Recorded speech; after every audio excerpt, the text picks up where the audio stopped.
I'm not hearing anything.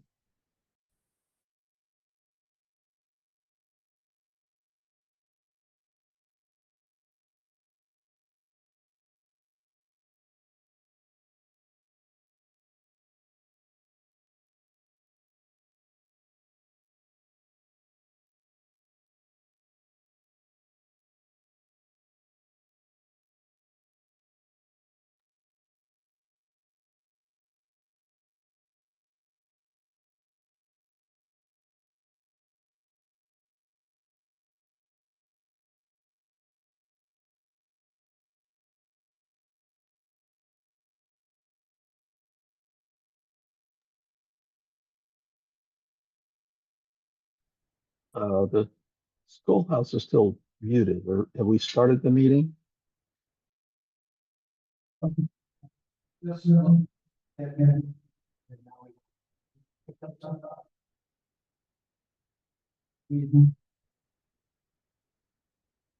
Master mute on presume. So apologies for that, for those of you online who couldn't hear us. Can you hear us now online? Yeah, Yes. Well, that'd be a great question to ask when you bring the meeting to order for future reference. Yeah, that's a great idea, David. I appreciate that. I was talking to you and I assumed people could hear, but it was a bad assumption. Are we okay? All right, now? we're just to update everyone for whom for those of you who don't lip read, we've started the meeting and we are on to new business item A, hearing from our town manager, Mark Linder. Now, can we hear me? okay. All right. So what I'm seeking from the esteemed group here, the Finance Committee, which has a lot of talent on it, I'm seeking a look at the various options for dealing with our finances. We've been doing the one option that you recommended, which is a balanced budget with no digging into reserves. And you have a series of others. I've looked at the latest reports you've had. You looked at a number of really good things. But there are four other things I'd like you to look at, as well as checking off again whether the pros and cons that you had before are the same or any adjustments. And I'd look at these four things. Some you've heard, some you've not heard.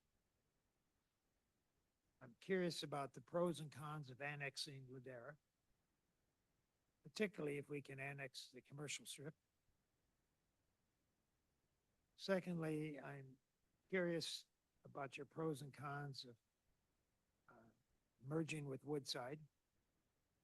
It came up at a meeting last night. It's come up from other people I've talked with. It came up from one council member. We ought to look at that. The meeting was at last night was the Portola Valley Ranch Town Hall. The third one I'd like you to consider is if we just unincorporate, go back to the county.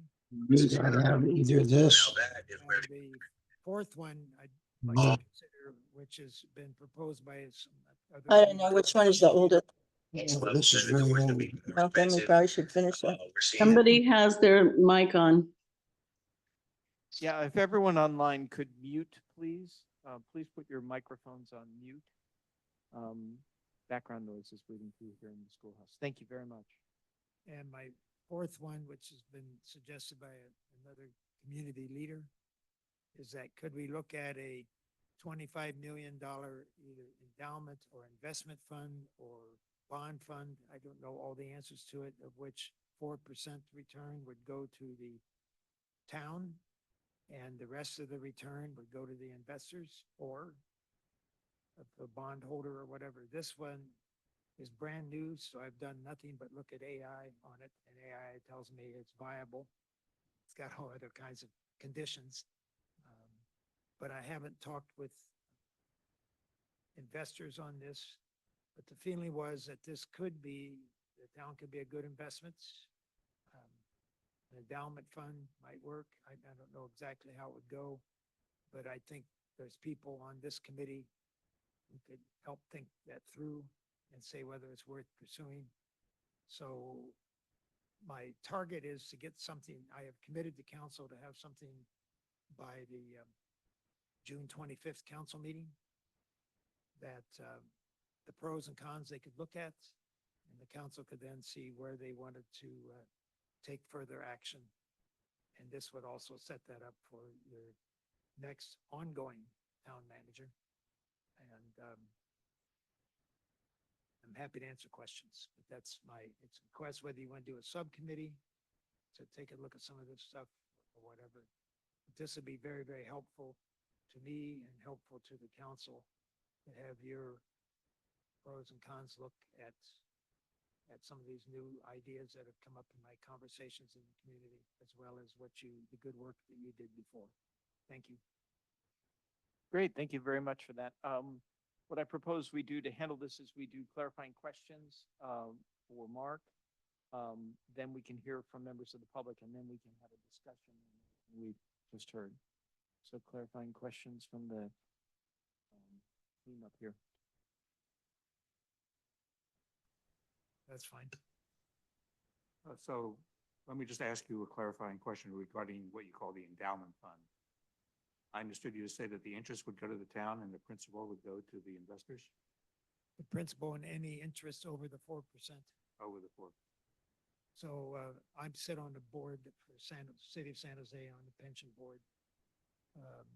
So I know when you invest for the long term, you're going to get various rates. So we've had as many returns as 21% and as many as losing.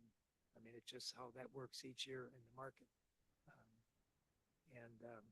So yes, that's the kind of thing I'm looking at where it would be shared, but that may not be the best way to pursue this, but that would be it. So if the return was actually 8%, investors would get 4, the town would get 4. If it was 15%, the investors would get 11, town would get 4.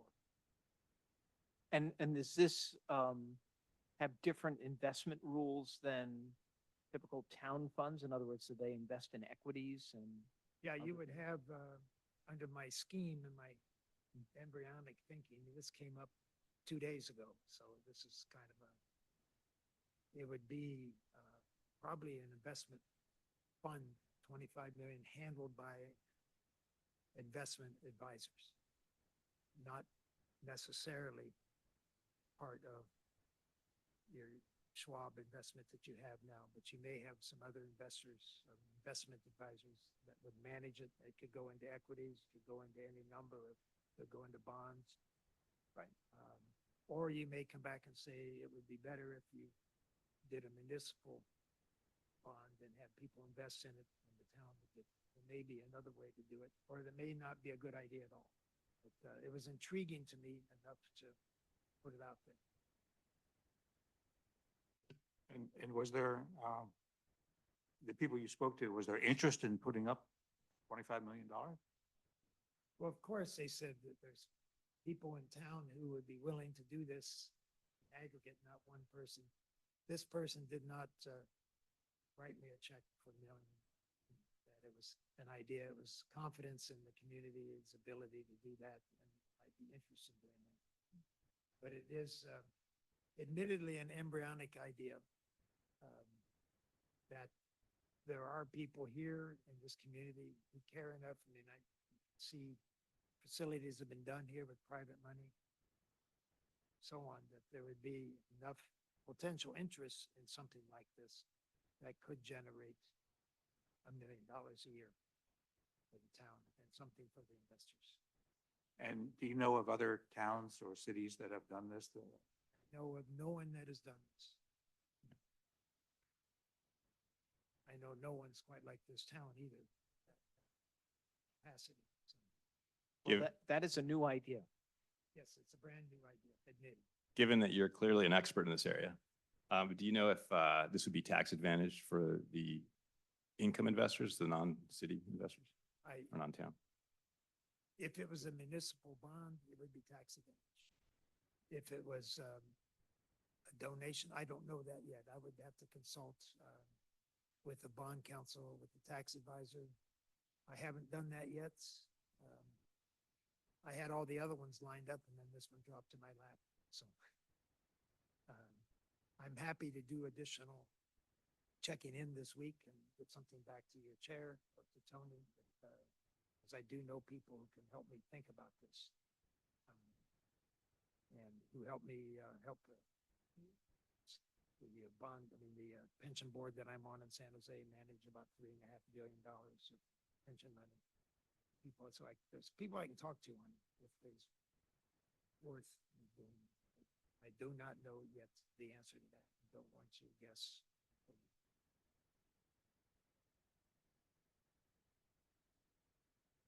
Mark, quick question. With regard to the third option that you asked us to consider, that is to unincorporate.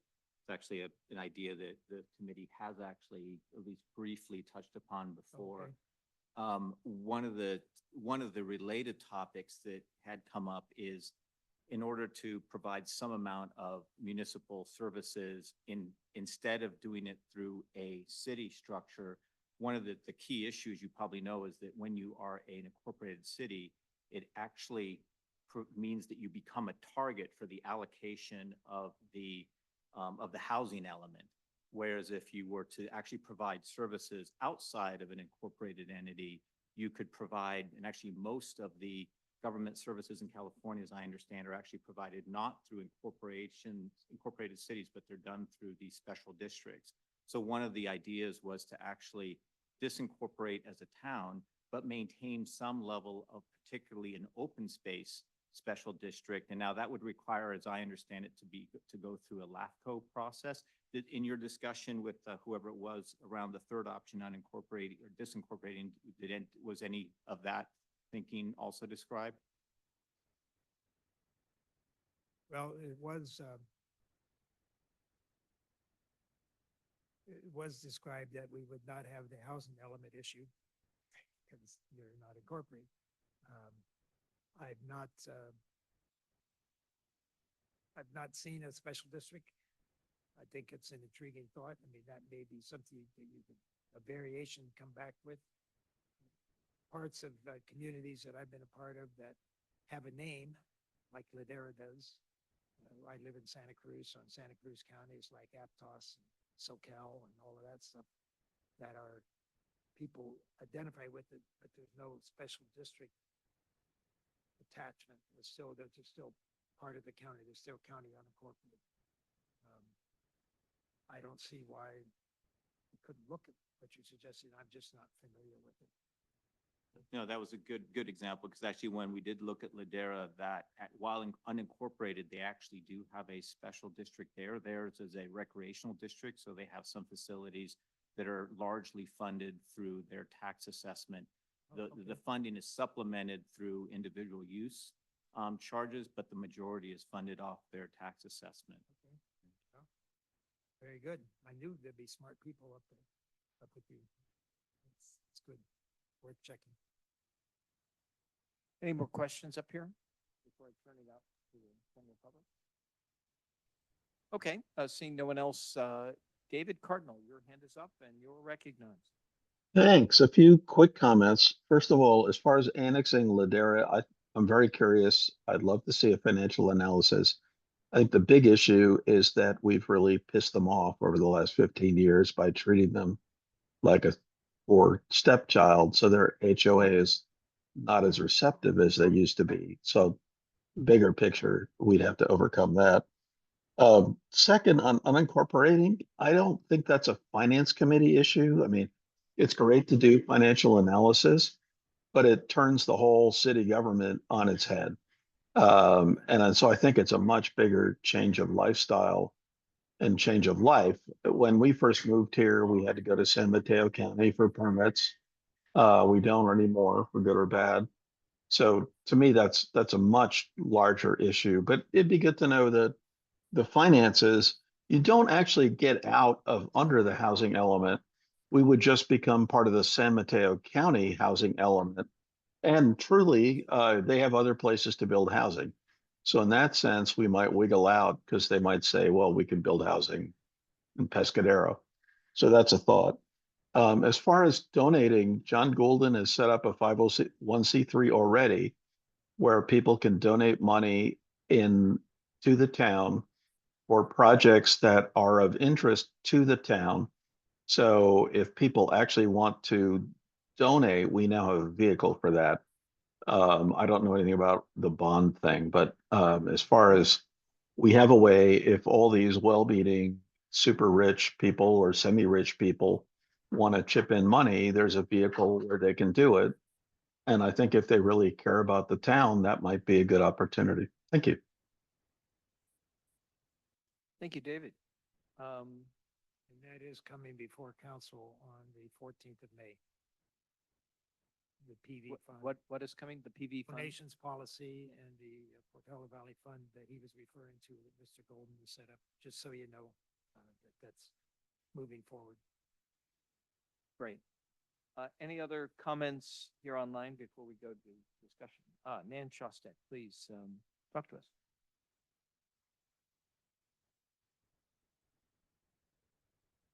Hello, Nan. You're on mute.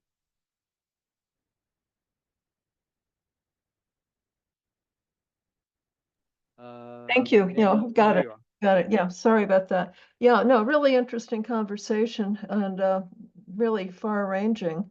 I think Dave Cardinal's right. It's may not be the finance committee's under the finance committee purview to consider just incorporating or um, it- um, annexing Ladera, but it's the ideas have to start somewhere. So it's worth considering everything. I just wanted to say I'm having trouble hearing George your voice. Some people are loud and other people are almost unintelligible. So if could you speak really close to the microphone? That one tends to be a little problematic sometimes. But you could try Sure that. thing. I'll cross. Oh, got it. Okay, that's Close, it. close talk the mic. Okay, got it. Thank you. Problem solved. Thanks. Okay. And thank you for your comment. Anyone else? Okay, I don't see anyone else on my board, so we'll open it now to discussion of these issues. And as we discuss it, we should consider how we will actually do some work on this and whether a subcommittee might be a good idea.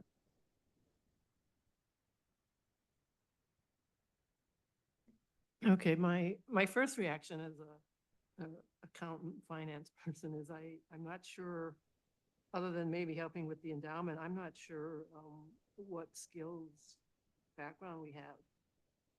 And some of these 1, 2, and 3. I mean, all we have is access to like the internet or AI. We don't, I mean, we'd have to, anyway, you know what I'm saying, the access to people who, experts or data or, you know, we don't have that.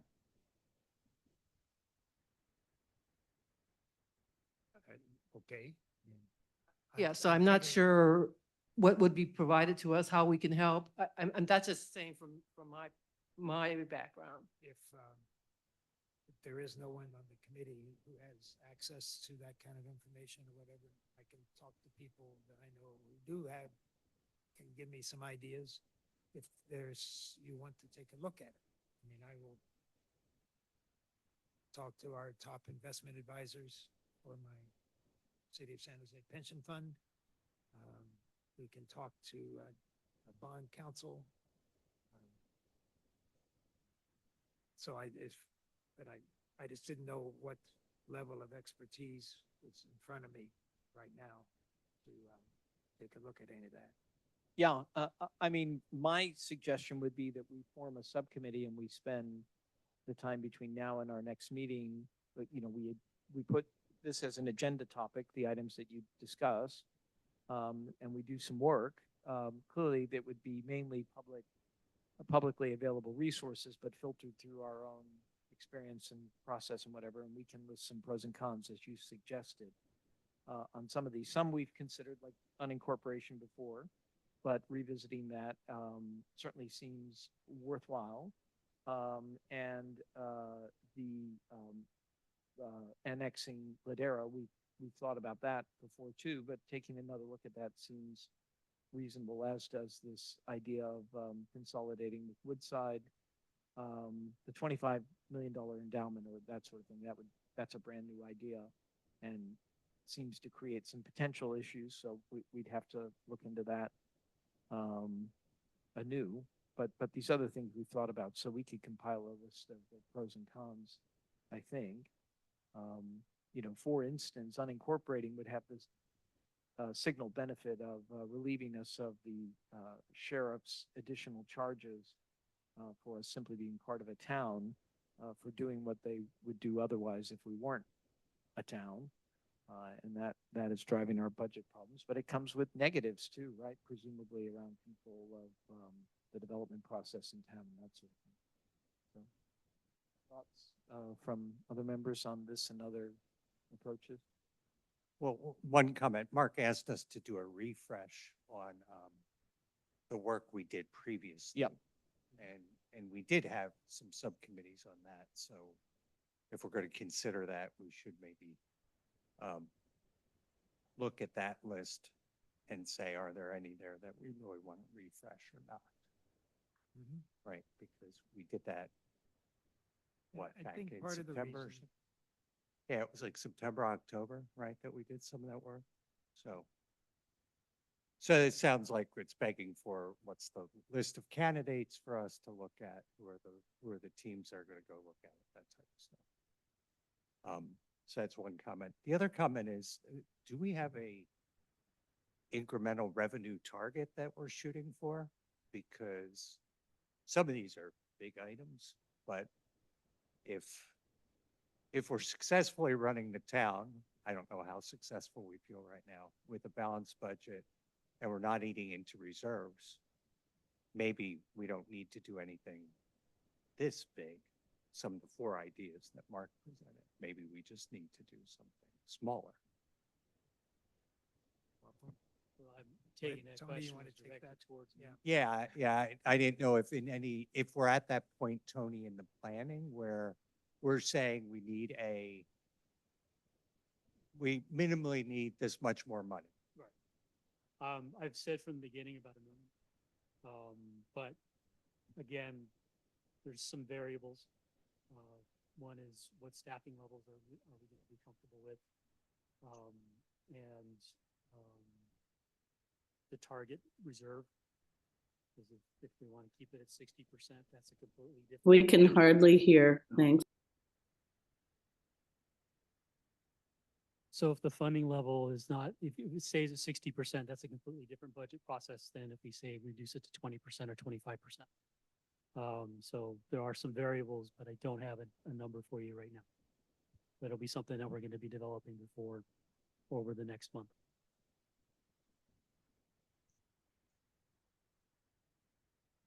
But the operating target seems to be about $1 million a year.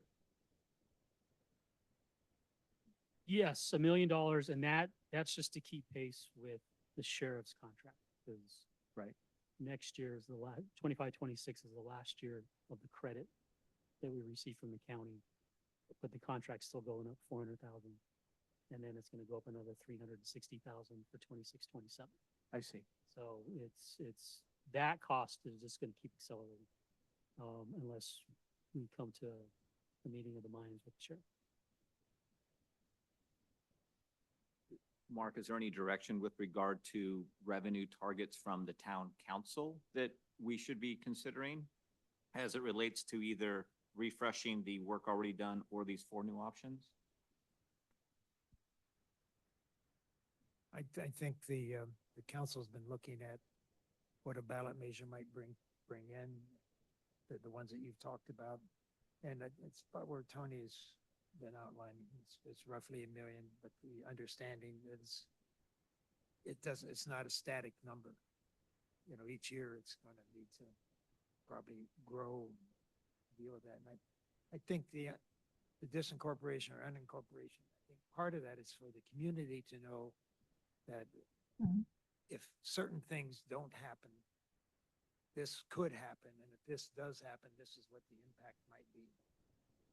Even if that isn't something you might recommend that we do. And you're right, the sheriff issue becomes the sheriff's problem now, not the town paying. We are going to go back into negotiations with at least the sheriff's finance people to see if we can, Woodside just got a proposal that looks a little weird. We're going to talk with them. We could also do it with maybe some other cities around here that have the sheriff. So but Tony's absolutely right. That's a big number we're going to have to eat in 26, 27. And I think the council would appreciate the analysis that this body could do, because you're a trusted group with this kind of work. When you say the Woodside contract was a little weird, good weird or bad weird? The way I understand it, it's kind of unknown weird. First of all, it's 5 years, proposal 5 years and not 3 that we've had. And I couldn't get my arms around what the number actually was. You know, I'd even heard a rumor that it could be, we'll tell you about it later after we do the service, but that didn't make any sense to me. So I need to do a little more digging with Woodside on what that might really look like, and also with the sheriff's people. But I'd love to be able to do something around the 26, 27 number. I mean, we're locked into 25, 26. I know there's turmoil in the county, but there's still, the numbers person is still there. So it's in the sheriff's office. I will do what for the council and for you to dig a little deeper into what the latest proposal to Woodside is. I don't want to go beyond what I know.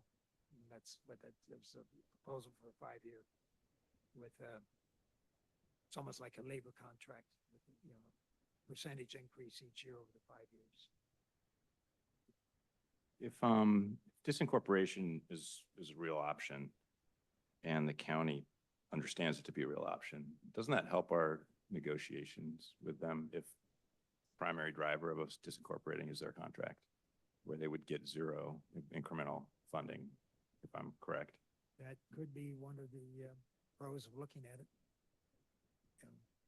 It would, to me, it would be an option unless the county really is eager to have us back. And I don't think they are, but I don't know that for sure. I don't want to get too far out on speculation. Do you have any knowledge of where we are with regard to the sheriff's status as the sheriff, given the recent election?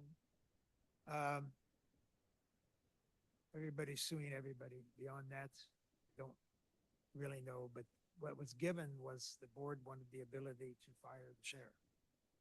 Right. And they now have that ability. And I've heard it should settle out by the end of May. That's all I've heard in my networks. Okay.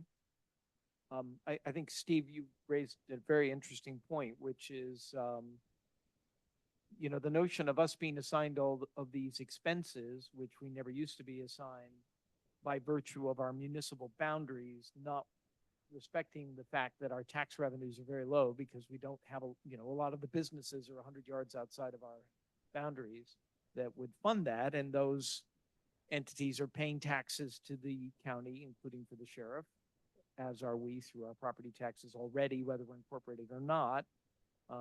It would seem that a negotiating point would be, well, all right, if we could go back to the way we used to do these things, which was a good deal more reasonable, that would be fine. Or we could alter the setup of the town with perhaps some other mechanism for delivering services, rather than being a target for seemingly everyone in Sacramento when it comes to housing and people in the county when they're thinking of overhead recovery for sheriff services. Is that a fair summation? Yeah, I think that's a fair summation. It's part of our conversations. You know, we're looking at this option, gee whiz. Okay. Yeah. Gee, wouldn't that be interesting? Yeah, wouldn't that be interesting? Nice budget you have there. Okay. That's very interesting.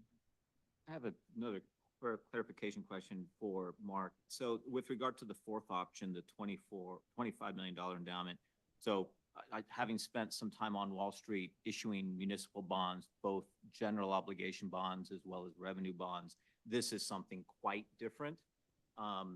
Also those bonds, whether it's at whatever municipal level, also has a investment policy restriction, which is fundamentally to invest in US Treasuries for the most part. This would be something different, whether it's being able to invest in equities. Before spending too much, and by the way, and I think if it's available to us, I think I'll speak for myself anyway, we would be silly not to actually fully embrace that idea. Because if there's going to be magnanimous people in our town that are willing to actually help actually balance the budget, I think that benefits everyone, of course. But before going too far down that path and really spending time, how realistic do you think it is that some collection of citizens would be willing to part with $25 million? I don't even pretend to know. This was the people I've talked to that mentioned this to me, and I did not raise it to them. They raised it to me. And they said they thought that there would be people who would be willing to do that. I have not talked with anybody who is in that group of people who might be willing to do that. So I'm happy to pursue that sense, but I have not. And I've been here since January 13th, so I haven't met a lot of people who seem to be willing to do that. I mean, if there's anybody that is listening that is willing, I mean, honestly, I think this is an open invitation to actually have a working group with people that legitimately have an interest. So I think, I mean, I'll just, again, speak for this one person on the committee.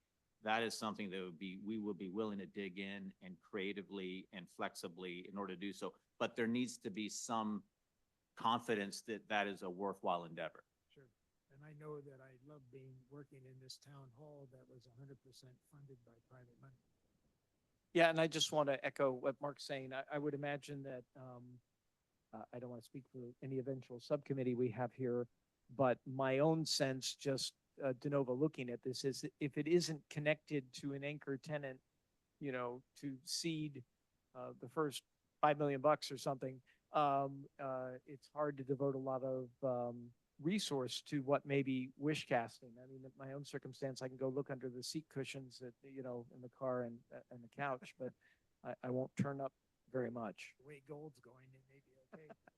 Yeah, who knows?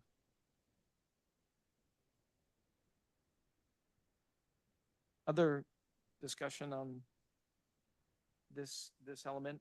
Maybe we can move to how do we make progress on this? And yes, yeah. Sorry, this is one comment back to Michelle's, I think, very good question around resources available. So in looking previously at things like annexing Ladera, merging with Woodside and disincorporating, one resource that actually I came across was quite good, both as the California State Legislature has a good guide for what is called LAFCO, which is the Local Agency Formation Commission. And then secondly, there is an association called the California Special District Association. Both have decent resources that actually help understand how this all works. As I understand it, any of those three options, whether it's annexing, merging, or disincorporating, would require a special election for whatever are the affected areas. So that's, and those two documents specifically, but those two resources I found to be quite well written and detailed. Could you, No, you are correct. They are good resources, and LAFCO is key. Without their blessing, forget it. Yeah. I'm very cognizant of not running afoul of the Brown Act, though, so I'm not sure if I can email it in mass. So I'm not even sure what the mechanism is to do that. So, okay. yeah, I think you can email one way, but then we can't have back and forth discussion. Yeah, why not send it to me, and then I'll send it out to everyone, and we won't discuss it until we're back here at a meeting. Or the subcommittee, if it's so empowered, can talk about it and then report back here. Do we, is there support for a subcommittee to look at this? I hesitate to have like 3 or 4 like we did the last time when we did the very deep dive on everything. I'm wondering whether a subcommittee of 2 or 3 people might want to get together. I'm happy to volunteer to throw my hat in the ring to just update our analysis and our thinking and write up something so that it's fresh I'm happy to particularly because actually when I presented to this committee back in October, one of my personal recommendations to the town council was that the town council should decide whether it makes sense for Portola Valley to continue being an incorporated town, both for the reason that George, that you mentioned with regard to the sheriff contract, but also with regard to the housing element requirements. So I would, particularly on that side, I'd be quite happy to be part of the subcommittee. And then with regard to the other two, if that's all part and parcel of the subcommittee, great, but my focus would be on that third. Hey, Mark, More than you happy to had, do the endowment as long as there's some conviction that the money's actually there. Yeah. hey, Mark, you had brought up the special district piece and it kind of butts up against what Mark's just said, right? But it feels like a separate analysis to me.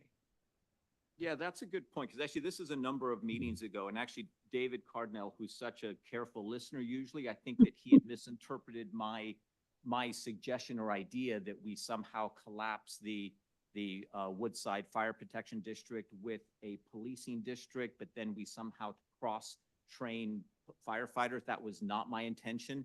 I actually did further thinking and some polling of that issue. As I understand it, if we were to want to collapse the policing function with the Woodside Fire Protection District, that would require going through this LAFCO process. The issue there, again, this was not scientific. This is purely anecdotal. Having spoken to my friends and neighbors in Woodside, they, a little bit like Ladera, they kind of want nothing to do with us. So that would actually have because they have a somewhat larger population, that would actually, the votes really aren't in our favor. So the modification of that was actually looking more at the Ladera Special District, where if we were to disincorporate as a town, but then have in that same election, go through the LAFCO process to create what is the existing town, to reform it as an open space and recreational district, then we would be able to actually have use of all of the facilities that the town currently has, have all of the open space used, and even have certainly the 2 million that is in the current general fund be used for the purpose that is newly in that LAFCO process for the special district. And therefore, the purpose of the town would be to preserve and augment open space and to actually provide recreational facilities for the people in the district. And what it would not be doing is not be a conduit for being, from my perspective, double charged for policing functions or become a target for 250 some odd housing units. So that would be kept entirely through a newly created special district.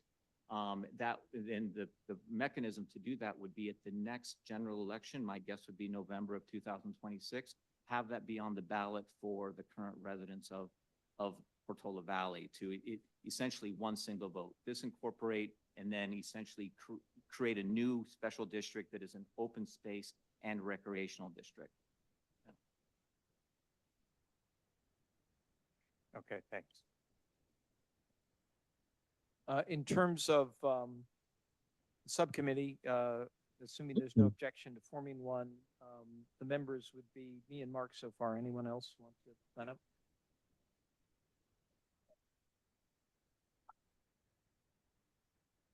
Okay, great. I don't know if I should be worried that neither Woodside nor Ladera residents like us, but It's interesting, they have the Portola Valley addresses though. okay, well, there you go.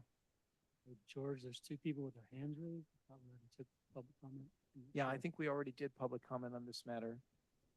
So we will, we're trying to avoid looping.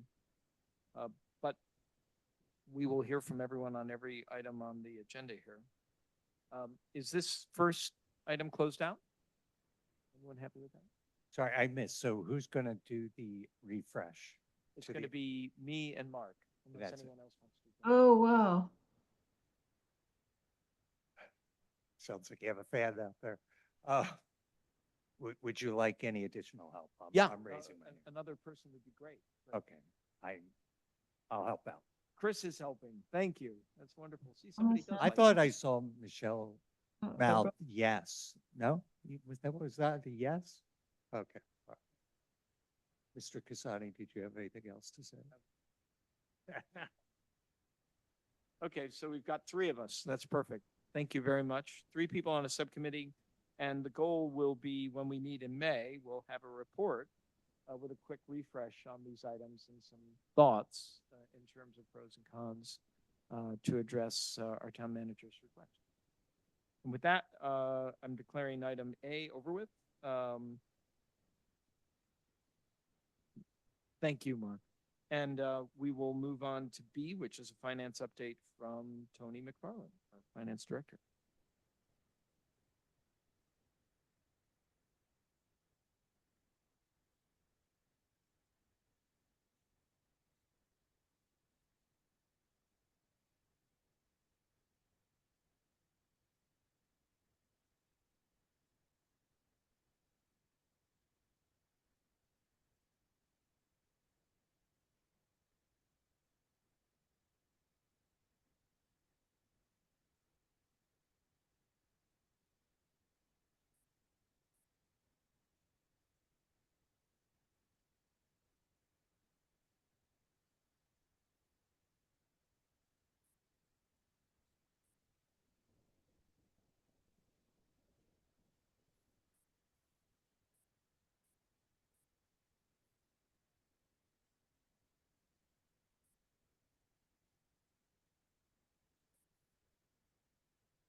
Mhm.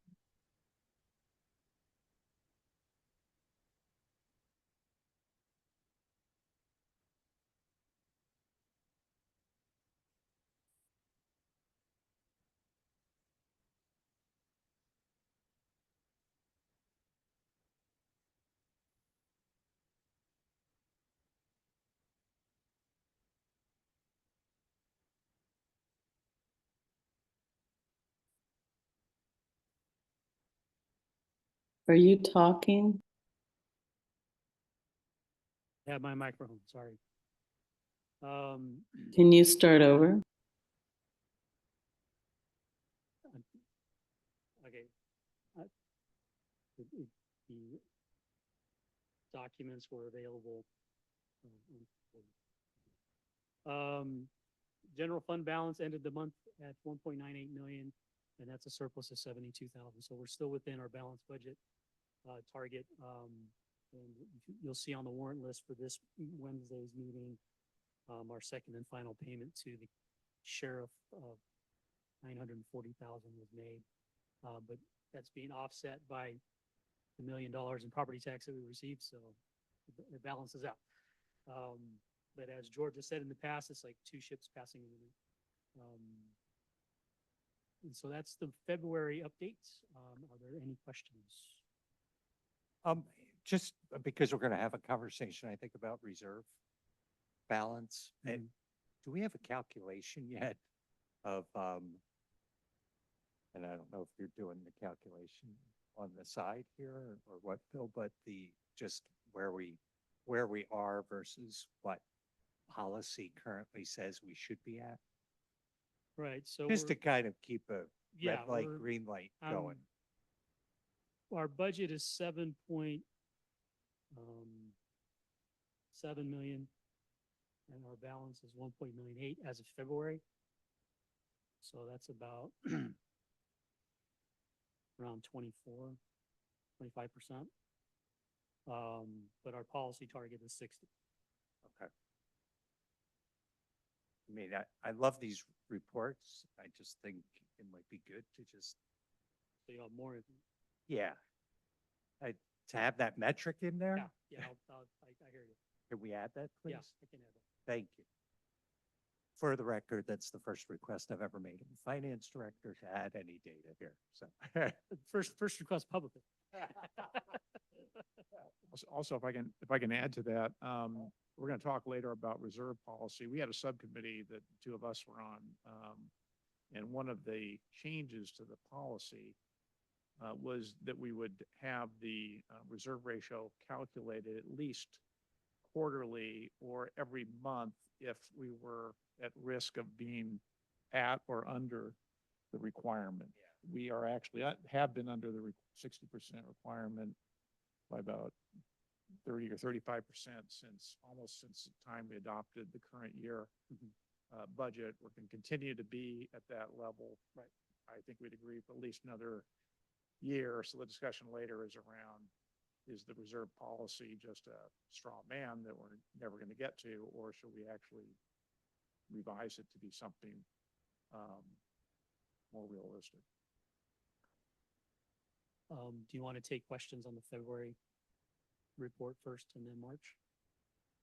I do have a question. on the report, and this is, Well, I mean, I'm also talking about oh, public comment as well. So, yeah. well, I have so in the documents that you sent us in advance, there for the general purpose funds, there are three are very close, one's a bit different for the general purpose funds. One is 2.3, which you mentioned. Then there's 1.975, and then there's 2.3, and then there's something that's very close to 2.3, so, or 2.03. So which number should we be focused on as it relates to the It's reserve the- policy? the fund- 2.3? The fund balance, so the cash the fund balance by fund, Yep. that is the reserve. So that is 1.975. Mhm. Okay, so it's 1.975, which is close to everything. Okay, got it. Thank you. Yeah, I would recommend that we only go to the public when we've done the full report. So get to the next half and then we'll do that. We're moving on to March. Cash and bank ended the balance with 23.25 million. And that was an increase of 453,000 from the previous month. 1.83 million is in tech CU, posited in a money market account, earning 4.42%. For the month of February, we had an increase of 80, or sorry, for the month of March, we had an increase of 80,316. Net earnings from Schwab, interest and dividends of 629,000, and market value appreciation of 97,000. And these numbers are still coming in even with all the volatility that's going on. So our Schwab account, I think, allocated very effectively to weather the storms that are coming soon. Cash balance, again, general fund, 2.3 million. Restricted funds of 20.2 million. As you can see, gas tax is now $260,000. So that's the large increase in the restricted funds due to receiving our withheld funds. And the fiduciary funds are 731,000, bringing a total of 23.25 million in cash. Moving on to fund balance, the general fund is a little bit over 2 million now. Restricted funds of 18.5 million, and the fiduciary funds of 701,000. So overall fund balance ended the month of March at 21.3 million, which is an increase of 1.65 million since the beginning of the fiscal year. Again, as I said, we received $273,000 in withheld gas tax funds during the month of March, and we're now receiving gas tax on a monthly basis. And the general fund ended the month at a 2.04 million balance, which is a surplus of 135,000. So revenues are exceeding expenses. So we're still operating within our balanced budget. But it'll be interesting to see April's with the sheriff's contract and sheriff's payment and the revenue that we're getting, if we stay within a surplus or a slight deficit. So Hey, Tony, gas tax goes into the general fund? no, gas tax goes into its own fund. So And then that's for road what's the maintenance. positive variance in the general fund? the source of the positive variance? It's 130, well, it's basically, we're not spending as much as we were at the beginning of the year. For example, payroll was about 200,000 a month at the beginning of the year. It's now 140.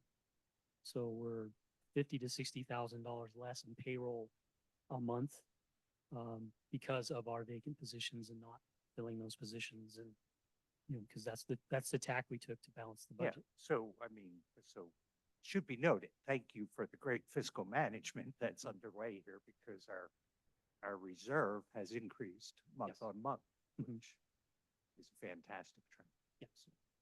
And plus also this year, because we're being more timely with our revenue posting, I'm actually going to be able to set benchmarks for what the revenue, or what our base is going to be for property tax, UUT, all our revenue components. I'm going to have a very strong baseline that I can use for fiscal forecasting and also budgeting for the next couple of years.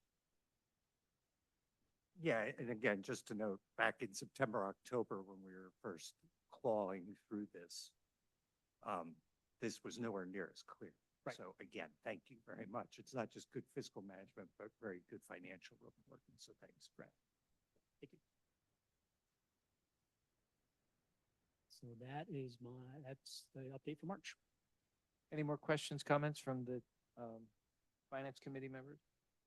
Yes, just like to add a minor note to Tony's report. At Tony's request, the two of us got together about 3 weeks ago, and we completed one of the assignments that we're required to do per our audit. Once a year, we're required to review our investment policy statement, make sure it's still correct, ensure the town's investments are still in compliance with it.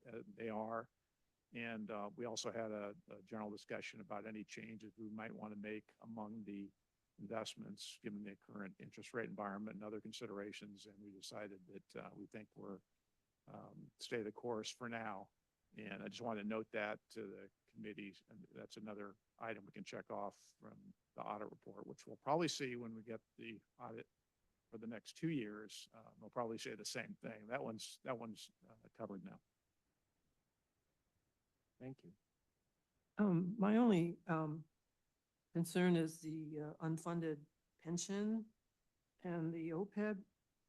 That usually comes out in some audit statement, does it not? And we haven't. Yes, we are still working on the 21-22 audit. I'm looking to have everything back to the auditors by the end of April. And then hopefully we can turn around the financials. But specifically to OPEB, we actually have a negative liability in OPEB. We have more in the trust than what the liability is. As of what date? 21, as of 21-22. And then our pension liability, I don't have the number off the top of my head, but yeah, that number gets reset every year. Yeah, And I'm that'll concerned that'll about. That'll be part of the expense budget study session, Okay. which is going to be. No, I'm just Yeah. concerned with the recent hysteria in the market. And I know it takes us several years for the pension Right. So the- liability to actually hit. right. So the past few years, we're very good. So yeah, but Right. But our pension liability in comparison to other jurisdictions, we're very fortunate. well, that's because we funded like $1 million. Well, no, that was for OPEB. No, we've done both. Mhm. Yeah, Okay. we've done both. So what was it, about $1 million, about 10 years ago roughly? So that was a while back. Right, June 29th or something, but yeah, the market's had its ups and downs and recently ups, obviously, but then, I mean, Right. the past few years, but not, they're saying this year could be Yeah. really, really bad. Yeah, part of the update's going to include how PERS's investments done over the past few years. Okay, great, great, that'd be great. Yeah. Anything else from the committee before I open it to the public? Okay, let's see, looking at nobody has their hand up here in the room. Online, there's a phone number that ends in 7562. If you could just tell us who you are and make your question or comment. Good evening, Caroline Brutongen. Yes, I watch your presentations online, and then I listen in on the phone since we do multitasking.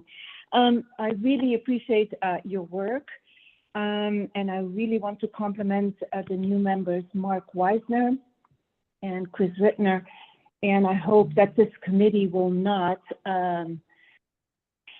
ignore the work that they have put in. So really, it's too bad that the manager has left, but he should look at the proposals that were made in September and October. I have a question for the finance director. We attend all these meetings and you did a phenomenal job, but you also mentioned that there's a finance study. I think it would be nice for the public to know who is organizing this. You might have mentioned it, but I could not find it. And then also, we would like to see your presentations that you do for every committee. We have several sites where you can post it, and it would be very helpful. Several residents have been active, especially when Nick Bergeros, he was our town manager, suddenly left. Nobody knew what was going on. And then Jeremy Dennis came in, and since then we had several questions, and now we're right. So this is our taxpayers' money, and we're very concerned. Also, I would like to mention, and I had proposed this to the town council, we need to look at all our joint agreements. It's not just the sheriff's contract. There's several other duplicate services that are paid through our taxes, and I'm thinking of ABAC. I'm on the bike, pedestrian, and traffic safety committee, and we have so many consultants who have done the same planning for the last 8 years, all using our taxpayers' money. We have not seen any report from our traffic engineer, Mr. Kripka, and I don't think that is transparency, and that is not what the people in Portola Valley would like. Thank you. Thanks, Caroline. Did you get that question, Anthony? Did not get that. I don't know. Were you referring to the user fee study? Caroline? Well, I was at a Parks and Recs, and you had a wonderful presentation. I believe you mentioned there were other meetings where you mentioned there is a finance study that is going on, but No, I don't know who is. That's the user fee study, and it's Matrix Consulting Group. And that item was approved by council in September or October. Yeah, there's a contract and everything. Okay. Thank you. So that was under different leadership because Mr. Alves and Sarah are no longer Yeah, the previous, in our yeah, government. that was approved Yeah, by the previous know. council, yes. I know. Thank you But very much. it's effective for the entire fiscal year. Thank you. Okay, and Rita, I see you have your hand up. Please. Yes, thank you for taking my comment. For all the contracts that we have, recently, looking at the warrant list, there were suggestions for things that needed to be paid that were authorized by the previous town manager, but needed to be corrected or looked into. Do we have the bandwidth to do that type of audit? It's costing us money, even if we have to pay money to do that kind of audit on our outstanding contracts. And then second thing is, I noticed one of our neighboring towns received a whole bunch of grant money for housing, for affordable housing. Are we in a position right now with our finances that we have paperwork for the due diligence for such grant applications? And there are people in the town that would gladly help move those type of things forward if they could. I know we don't have staff to do it, but people in town would gladly do that because, you know, as you're talking about today, changing the way our town is and possibly, you know, putting on ballot measures to have the residents pay more money, the residents are willing to step up and help get some grants. So it's less money that we have to pay. And we're very proud of our town and we want to show our pride to other people and not just be a side note in the newspaper. Thank you. Thanks. I don't have an answer for those questions at this time. Okay. Other comments? Any more discussion here on this item from the committee? Or should we move on to revenue? All right, let's move on to item C, town revenue.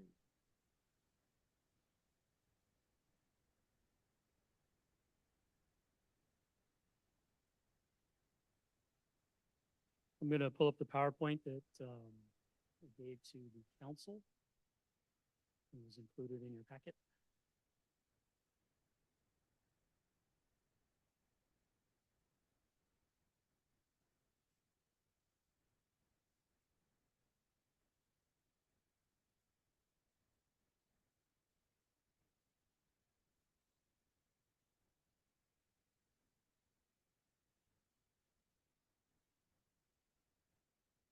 Basically, the council would discuss the different types of revenue the town receives, the authority to collect the revenue, the funds that revenues are deposited into, and the timing of the revenue. So the basic revenues are we receive taxes, franchise fees, licenses and permits, which are part of the user fees, charges for services, which are also user fees, fines and forfeitures, intergovernmental revenue, use of money and property, transfers, and then contributions, donations. So the general fund revenues, as you can see, about 75% of our general fund revenues are generated by property tax, sales tax, and UUT. The remaining amounts are charges for services, which is our user fees, use of money and property, which is our interest earnings, and some of our rentals, and then franchise fees and business license tax.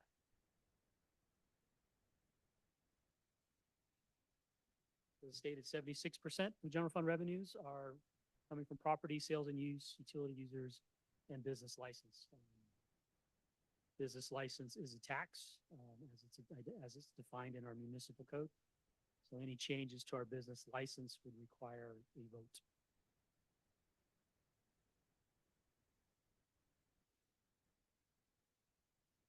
So looking at property tax, going back to 1978, Proposition 13 limits the assessment to 1% of assessed value, caps the annual increase to assessed value at 2%. And then Proposition 98, which was passed in 1988, requires a minimum percentage of the state budget to be spent on K through 12.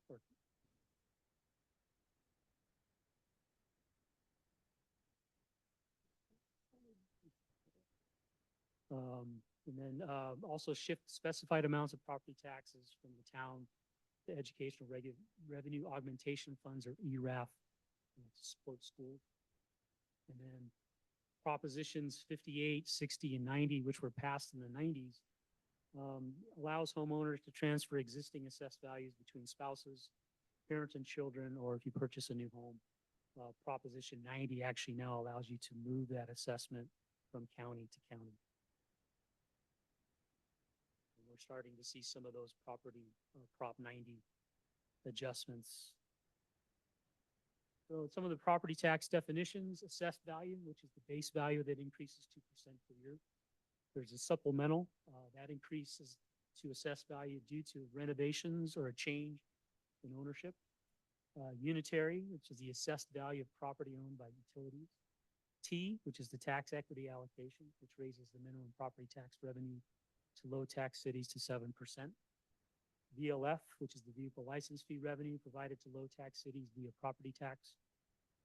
ERAF, which I mentioned earlier, is the Education Revenue Augmentation Fund, which is property tax revenue shifted to support school funding. There's the real property transfer tax, which is the tax calculated when there is a sale. Current rate is $1.10 per $1,000 valuation that is shared between the county and town. So we receive 55 cents. The county receives 55 cents of the $1.10. And then there's HOPTR, which is the homeowner's property tax relief exemption of $7,000 for the full value of a dwelling. These are Prop 8 adjustments if your assessed value falls, or the market value falls below assessed value, which is, there's very few in Portola Valley where that actually happens. So we're actually receiving about $8,000 a year in HOPTR. So it's a very insignificant number, but it's part of the property tax definition. So looking at our tax levies for the last 3 years, 22-23, our net total was 4.37 billion. 22-23 or 23-24 was 4.6, and then 24-25 is 4.8. So the assessed value does increase year after year. And then the exemptions, the homeowners exemptions are decreasing. And then there are other, those actually go up every year. But looking at the tax levy for the secured portion, it's went from 2.9 million to 2.95 million in 22-23 to 3.24 million in 24-25. Unsecured went from 110 to 132. And then HOPTR, as I showed, went from 86 to 82 over the last 3 calendar years.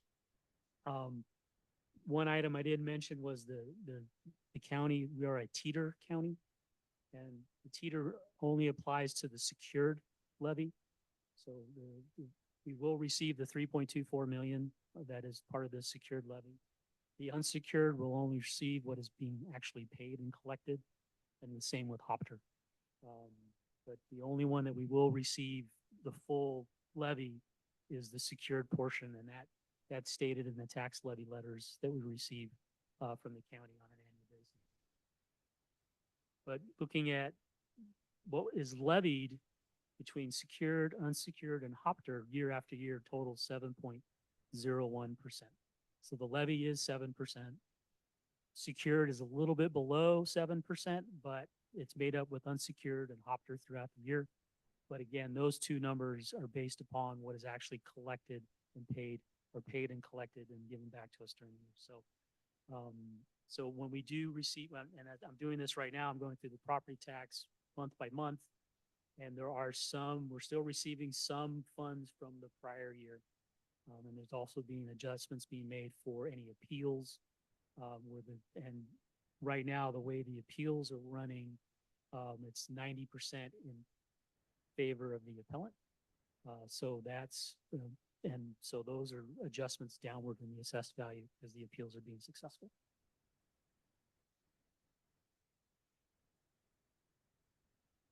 So the timing of property tax, March through May, I receive estimates from Corn and Cone, our HDL consultant. In August, we'll receive the certified assessed value from the assessor's office. October, we'll receive our estimated tax levy letter. And in February, I'll do the mid-year budget update if there's any fluctuations in what was levied or what we've budgeted and what was levied, because there is a timing difference between what we actually budget and what the county will actually certify that it's post adoption of the budget. So in February, we'll do our mid-year budget adjustment if there's any issues with our property tax estimate.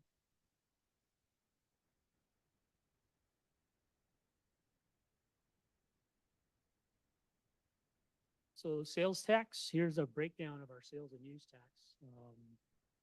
The Portola Valley rate is 9.375%.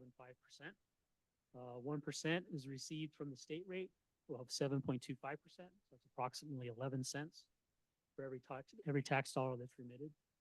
From the state rate, we also receive funding for our public safety fund and our COPS grants.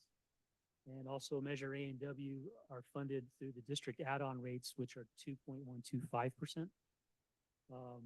In regards to our sales and use tax, we have 104 registered sales permits. And this revenue all goes into the, general fund.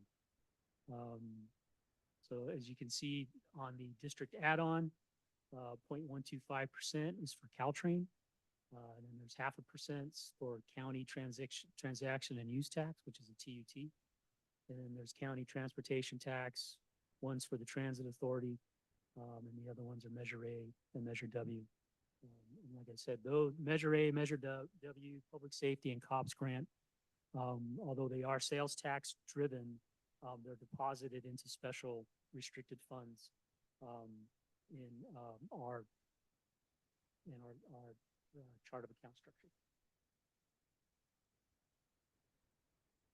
Here's the sales and use tax rates for San Mateo County. Any rate greater than 9.375% means there is an additional transaction and use tax rate established by vote.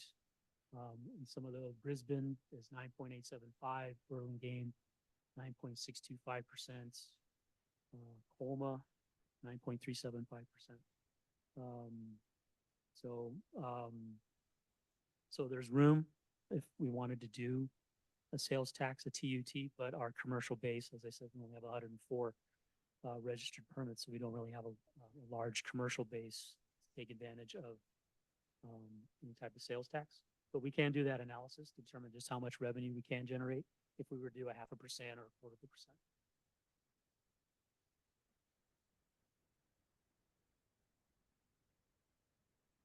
And currently, we receive 1%? Is that? Yes, of sure? the sales, yeah, 1% of the state rate. Yeah, and the rest goes to the county. Well, no. And the state. It goes to state, the state takes their portion for Right. public safety and Yeah. mental health, but then the county also has a district add-on tax, the TUT, but they also get county transportation funds and other items as well. Got it. Okay, so looking at our UUT, our rate is 7.5%. The general fund receives 5.5%, and the open space fund receives 2%. And I've cited the municipal code, section 3, chapter 32, 040, and 040 to 050 for energy, and 070 for water. And the 7.5% has been in effect since July of 2023. We have 26 telephone providers. We have 9 energy providers. That includes energy and gas. And we have 1 water provider. So the 26 telephone providers, the checks we receive are very small. Some of them are 11 cents. Some of them are $75. I mean, they just vary. And most of them are contracting out. It's a third party that's providing the service so it's not actually I'm receiving a check from, say, Zoom. It's actually a third party entity that's actually doing the sales, the UUT compliance reporting for them. George, should we save questions to the end or along the way? I think you can interject along the way. Is Yeah. that okay? Yeah. With you? With regard to the 7.5% UUT as of essentially well, actually that's in effect as of June or July 1st, 2023. I know that the history of the user utility tax in Portola Valley has been kind of complicated, where there has been essentially the 2 most recent ballots, one in 2009 and one in 2013, actually served to vote to reduce that, but they were Right. temporary in nature. Right. So did it revert back up to 7.5% after the expiration of that temporary reduction? Yes, the last ballot had a reduction for 4 years, but then also gave the authority to extend it for another 4 years. And then that expired permanently, if I read it correctly, in June of 2023. And so part of the issue with UUT at the beginning of the year is you still had folks using 5.5%, 6%, because they hadn't read through the whole ordinance. So we've been doing is contacting them individually saying, hey, you need to adjust your rate. And we have 1 left. And unfortunately, the number they provide on the remittance report, the number is no longer in service. So we have to do a little more research on that one. but it's a very small number. But the main thing is that the large PG&E, Comcast, Cal Water, and Green Waste, Green Waste Essential, they've been assessing the full 7.5%. So the largest drivers of that revenue have been using the correct rate since the beginning of the fiscal year.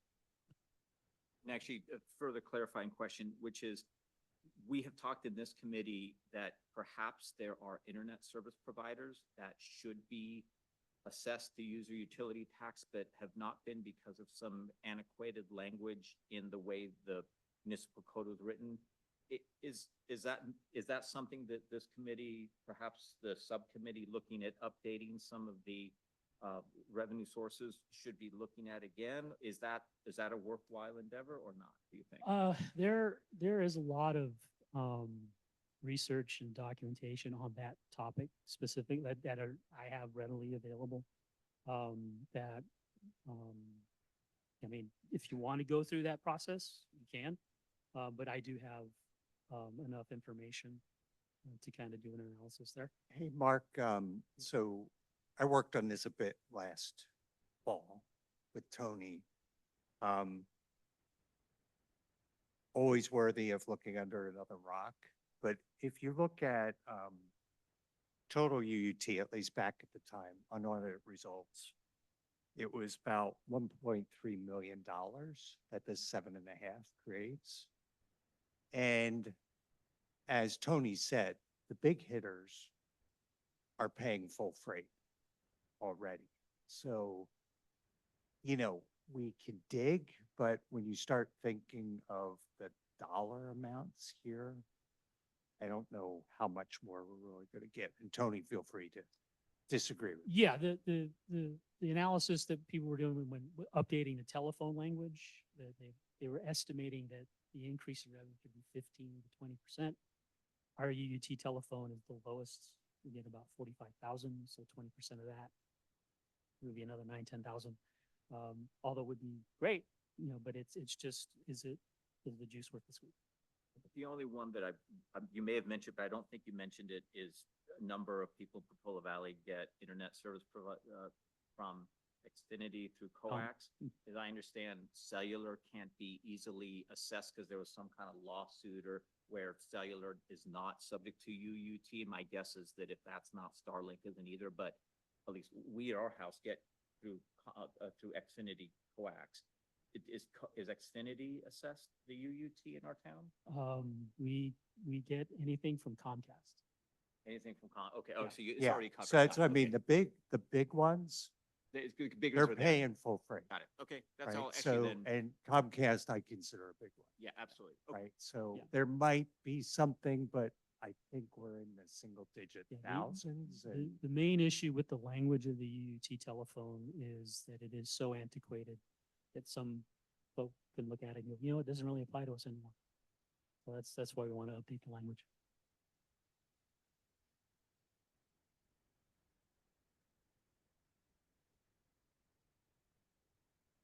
I haven't seen a bill. Like I don't look at the bill, so I don't know what exactly they're assessing the percentage on. why don't we do this? Why don't we just, we'll do, part of the refresh, George, I propose is we'll clarify the internet. Yeah, piece I of like this, that. Okay. Mhm. All right. Well, the cellular part, so Ken raised a question about the cellular part. The cellular part, our understanding was based on other towns that you cannot go after the cellular part. You cannot apply UUT to the cellular part. Yeah, Is my memory correct? I'd there, have Jim? to refresh my memory, but yeah, I know there was a lawsuit in Palo Alto. Palo Alto. Yeah. Yeah. And Yeah, and speaking, there may also be, actually, I'm not going to say anything. Anyway, so we can look at that, but that, at least that was the conclusion back in the fall, that the cellular part was untouchable, or you could not assess the UUT to it, but we can look at what current state is on that. I mean, the language of the telephone should have been updated because all towns were going through this process about 10 years ago.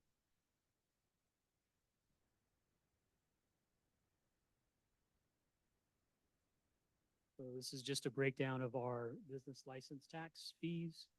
So a basic one is $134. We've got employees that work 30+ hours, it's $27, 15 to 30 hours, it's $13. And if you have no fixed place of business in Portola Valley, it's mostly to contractors. $535, less than 3 subcontractors, $134, and 1 subcontractor is $134. And home occupation is so basically the base rate's $134. And then we have a state fee of $4, of which the city or the town keeps $3.60. 40 cents gets sent back to the state, and that's for the Division of State Architecture. And that's for accessibility specialist. And basically we're to use the money to pay for any type of accessibility specialist, but the consultants that we use all have this certification. So we're using the money according to what it's the purposes. Oh, I also wanted to add on the UUT, we do receive UUT on a monthly basis. Property tax, we get 2 big ones, April and October, or November, excuse me. But we do receive, like if there's a property transfer tax collected, we get that when it's collected. So sometimes we get those on a monthly basis. Supplemental we get on a monthly basis. And then the secured and unsecured portions, basically there's 2 installments, 2 large installments, but then there's residual. We'll get the big one in October, but we might see some residual in November, December, and January. And it's the same thing with April. We'll see some residual in May and June. So, but sales tax we receive on a monthly basis. And business license tax, they are collected when paid. Looking at our franchise fees. And basically, franchise fee is a form of rent that gives franchisee access to town roads and right of way. So for energy, it's PG&E. For water, it's Cal Water. For garbage, it's Green Waste. Cable is Comcast. And all of these are deposited into the general fund. And it's based on gross revenue. But the rates are a little bit different, 2% for energy, 1% for water, 7.7% for garbage, and 5% for cable. And these are PG&E pays annually. Green Waste pays monthly. Cable and water we receive on a quarterly basis. Tony, is there any way to change these? They're negotiated. But these are all, the one that's probably the most negotiated one is the garbage rate. But the cable rate that's established by state DIVCA, so that's capped. And energy and water, we'd have to look at the contracts to see the terms are. Okay, thanks. I'm sorry, so for cable, if there's other providers, they pay Comcast and we collect from Comcast? No, Comcast is the provider. For everything? For Yeah, but if you have like DirecTV or, AT&T? yeah, if you're doing like satellite, we do receive some, mostly UUT, but not franchise.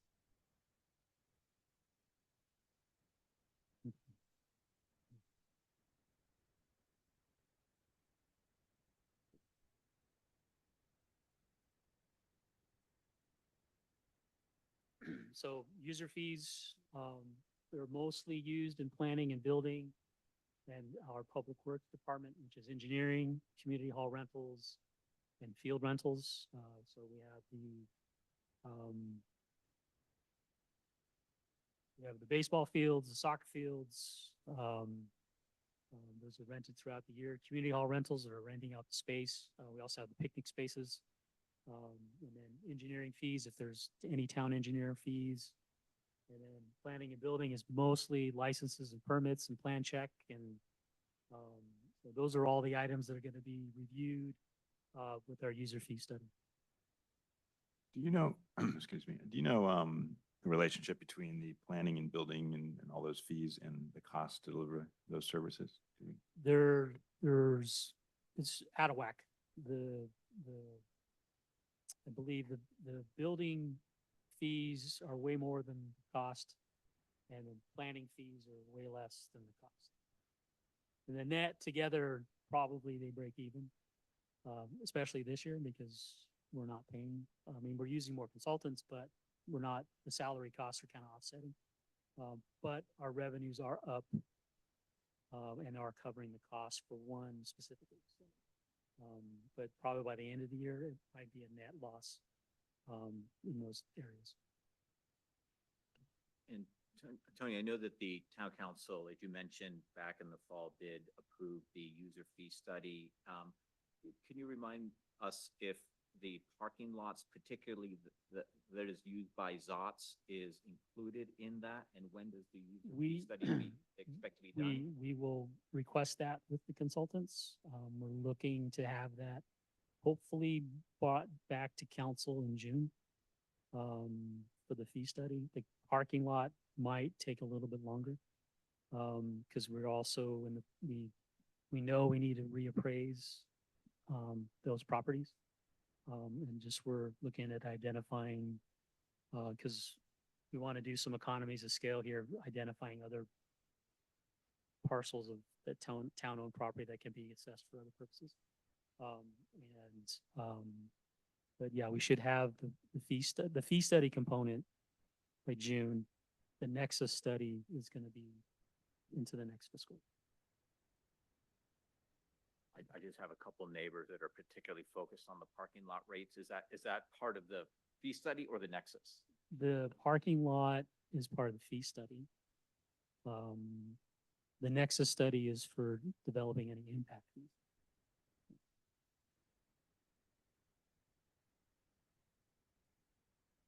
So segueing into user fee. The main question is it a fee or is it a tax? User fees have always been a point of contention. There's two specific propositions related to user fees. It's Proposition 218 and Proposition 26. Proposition 218 defined what is a general tax and what is a special tax and what are the steps to implement them. New taxes, increases, or property-related assessments subject to vote of the electorate or property owners. The amount of the fee may not produce revenues that exceed the reasonable cost of providing the service. Proposition 26, which was passed in 2010, defined tax as any levy, charge, or exaction of any kind imposed by a local government. But it also established seven exceptions for a fee to be increased and not to be considered a tax. These are primarily related to general fund activities.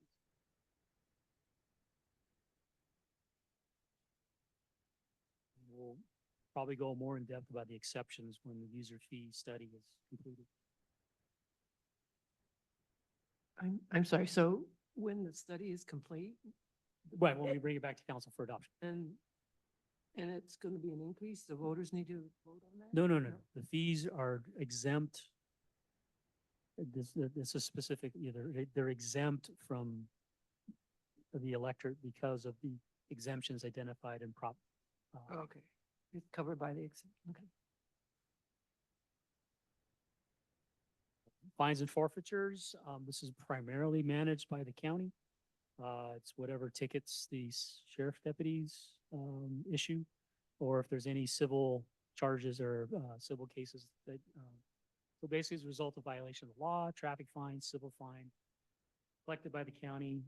County establishes the fee schedule, and then the county distributes when fines are collected, minus a small administrative fee, of course, and that gets deposited into the general fund. Tony, do you know what percent of the citation revenue generated by the sheriff's office in town or come back to the town in the form of our share of the fines? Well, this year it's about $3,300. So my it's guess is I don't think it's because they're not writing enough tickets. I think the percentage is extremely low. Yeah. this came up 10 years ago and it was very low, it was like 4%. Yeah, I think it's 5 to 6% So the now. argument a couple of us made is we are paying for the sheriffs. It's another form of double charging. We're paying for the sheriffs to be patrolling in town. During the time we're paying them to be here, they are writing citations. So we're paying for their presence here to generate the revenue, and we get a minuscule percentage of it. And it seemed to us at the time to be either they need to give us a larger percentage or they need to start giving us a credit for the amount of time they are spending actually, collecting the revenue. So this went nowhere 10 years ago. My guess is it'll go nowhere for the next 10 years, but I just want to put it on the pile of things where we may be paying twice for something or not getting the revenue generated by a cost that we are covering. So I'll play devil's advocate here. Towns and cities that have their own police departments have the same issue.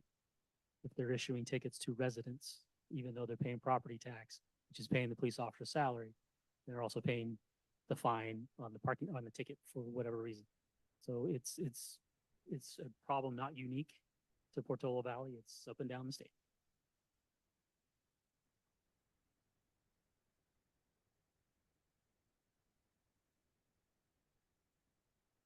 I just wanted to make a comment when it comes to the UUT matter discussed earlier.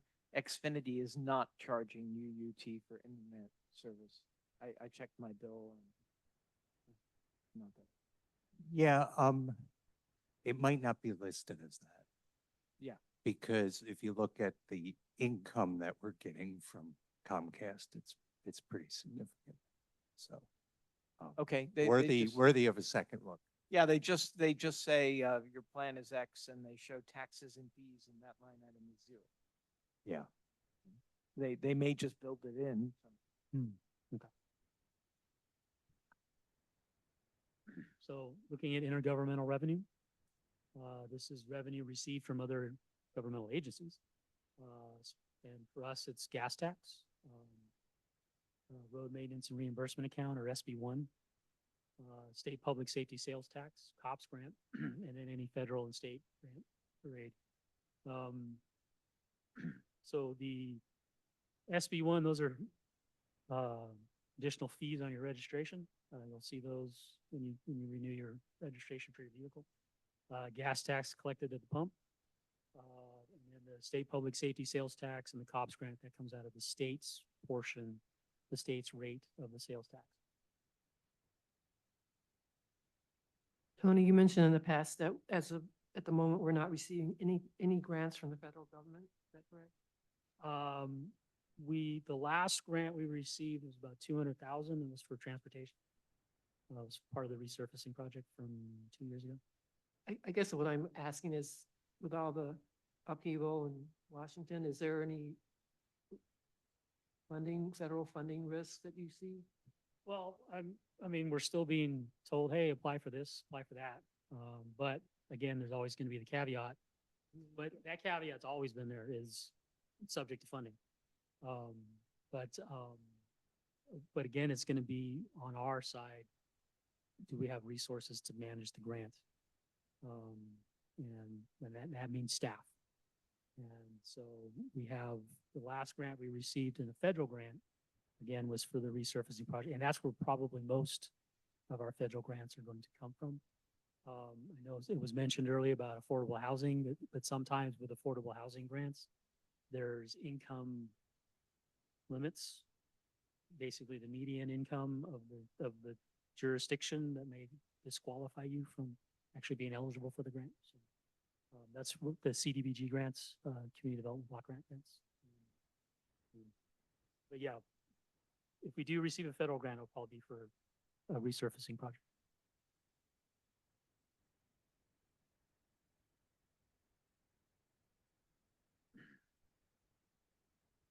And this is looking at our use of money and property, interest allocated to all funds, the average cash balance. And at the time, we had 18.9 million in Schwab. It's a little bit higher now.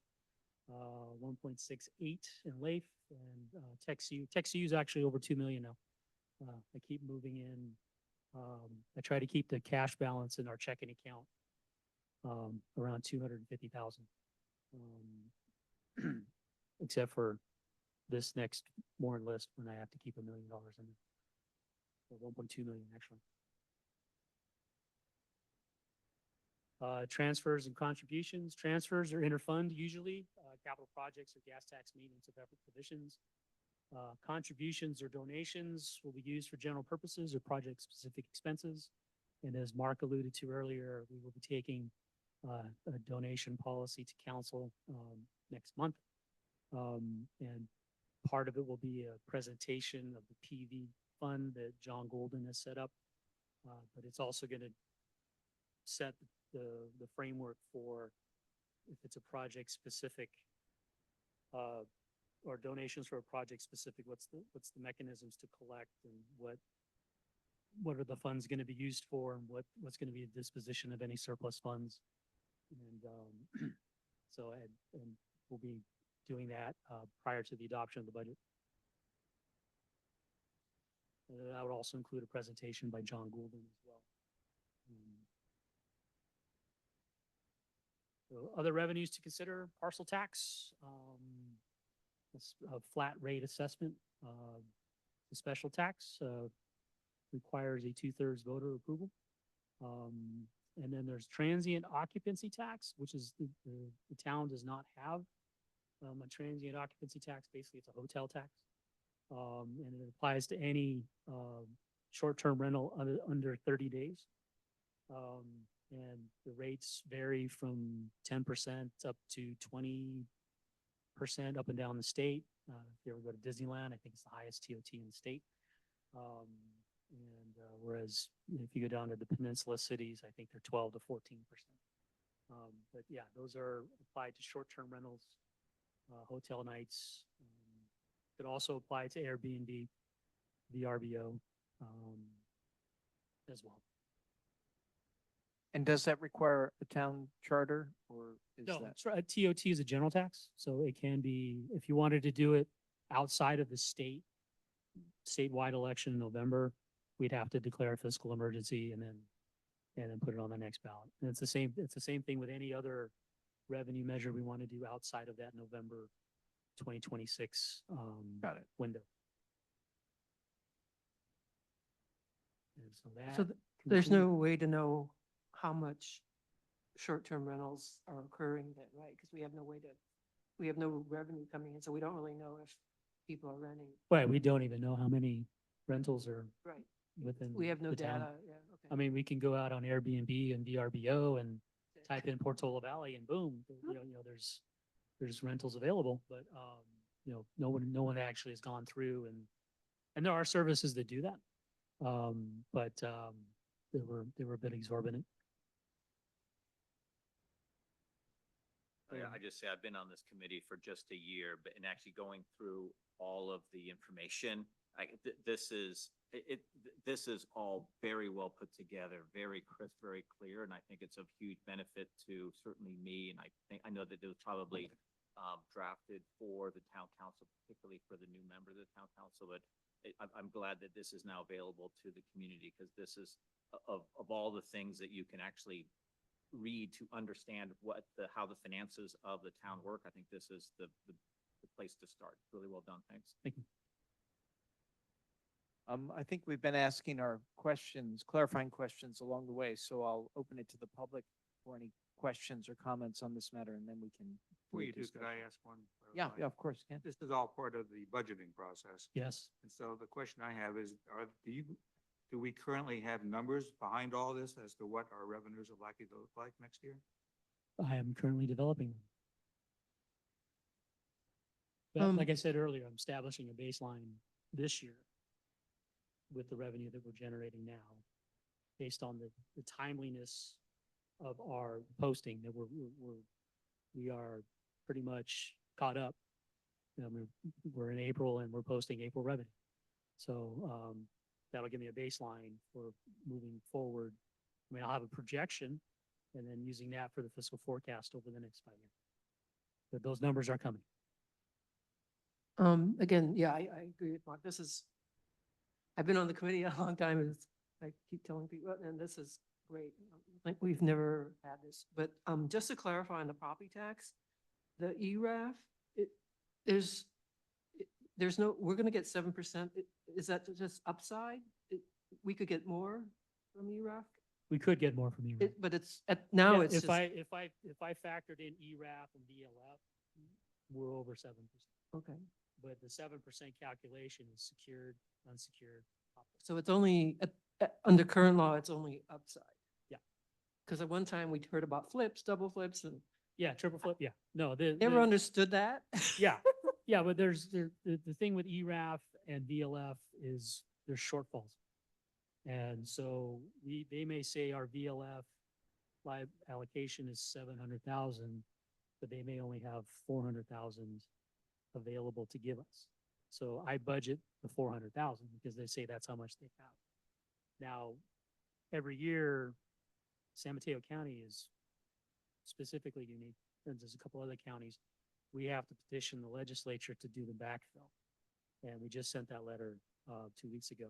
So if the legislature backfills, that's additional funding that, again, I don't put in the budget. If they agree to do 50%, so we get an additional 150,000 of the 300,000. So then ERAF is based on what the schools need. And we don't get that number until about April or May. But again, I budget what we received on an average basis. But again, I get memos, updates of ERAF and VLF throughout the year. And Tony, the two allocations for T, the tax equity allocation, and VLF, the vehicle licensing fee that relate to the 7% for low tax cities. That low, I think that my recollection is that relates to just the fact that we have a very low commercial base. Is that, it's not because we have low overall taxes, it's because the composition is such that we have very low percentage of commercial. Is that correct? Well, that does play a role in it, but we were a low tax city because of Prop 13. So Prop 13 locked in what our tax rate was at that time, and we were a low tax city. And then all the subventions that were done after that, we didn't receive any particular benefit from that. But it's the low tax, it's because of Prop 13, not because of any other, how our makeup is. Yeah, we don't have a large commercial base, so yeah, we don't receive the benefit of that property tax. But also, again, it's when Prop 13 passed, whatever the tax rate was at the time, that locked it in.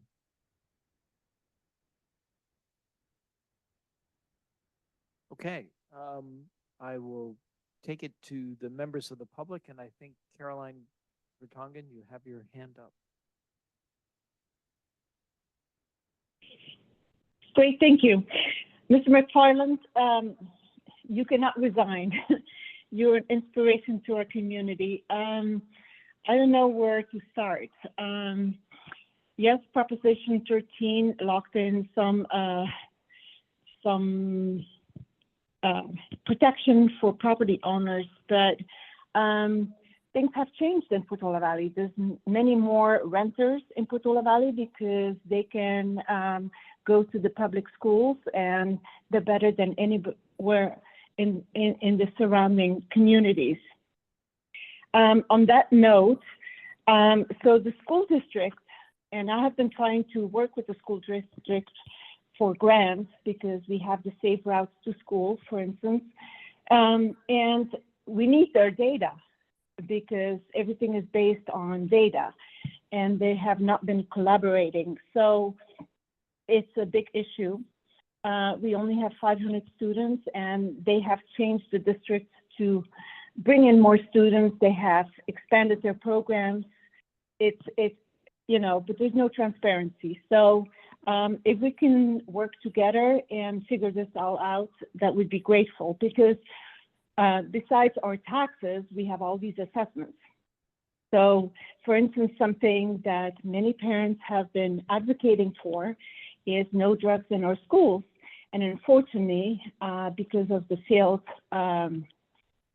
police enforcement and the sales police sheriff's contracts, we now not just have marijuana in our elementary schools. We also have high drugs, alcohol, and we provide care solvents services not only for students who are minors, but also staff and family members. And it's outrageous. But anyway, I had hoped and I have tried to work with this town council or the previous town councils, and I'm not getting anywhere. So I hope you hear my frustration. Thank you. Then there is the intergovernmental funds. We need to dive deeper into this and really know what we are paying to these governmental agencies and what we're getting back. And I can give you many examples, and hopefully that's why I'm hoping that this study will also invite community members who have had access to all these agencies and who have studied these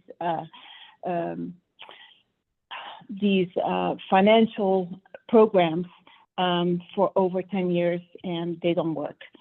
And then the last thing I wanted to mention, let's see if I have it, on the UTT, I'm sorry, we have not had reliable internet for a long time. And people in this community found and struggled, and we found our own resources. We have not had any reliable energy. AT&T, no, I'm sorry, Pacific, PG&E was not reliable, so people invested in batteries and in solar panels. And then, of course, came Peninsula Clean Energy.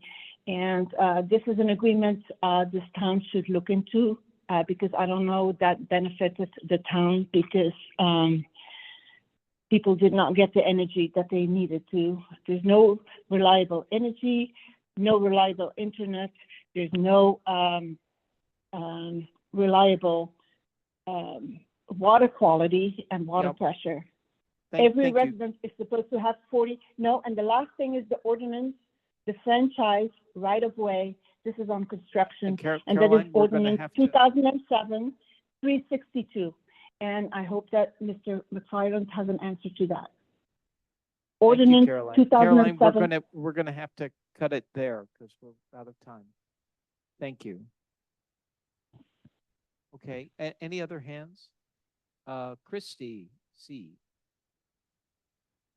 Yeah, just curious what Alpine Inn taxes bring into the town on a annual basis. If you could give us the last 3 years or so. And when I'm calculating the Ford Field parking lot compared to the Rosati Field parking lot, which is the soccer field, I'm getting for 38 cars on the Ford Field parking lot, I'm getting 11 cents per car that we're charging annually. And then I'm getting, Rosati's soccer field is 11 cents and Ford Field is 29 cents per car. So we're renting out land for too little. If you have 30 cars in the Rosati parking lot and you're only getting 11 cents a car for 9 hours a day, it just doesn't seem right. And then when you look at the Ford Field and you have 38 cars on an average, 317 days a year, 9 hours a day, you're renting it out for 20 cents, 29 cents a car. So let's get our rental rates up and what they should be. Thank you. Okay, thank you.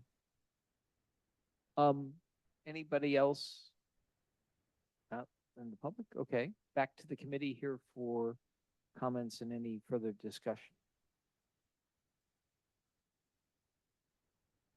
Okay, hearing none, we can move to the next item. Well, I don't think I heard the Alpine Inn, what we're bringing in. Do we, Do we have that information? It's No. comments, not questions.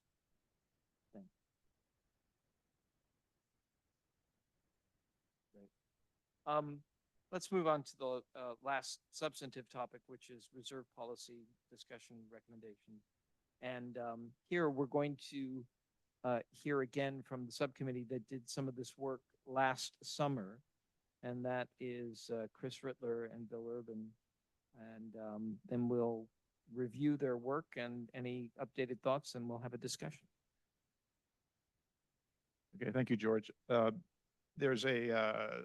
subcommittee was tasked with looking at our current cash reserve policy and making suggestions for changes and measurements. That took place last summer. We had a first subcommittee report, a written report, August to the Finance Committee where we had discussion. I believe that same report has been included in this packet. Let me just quickly summarize what the conclusions of that report were.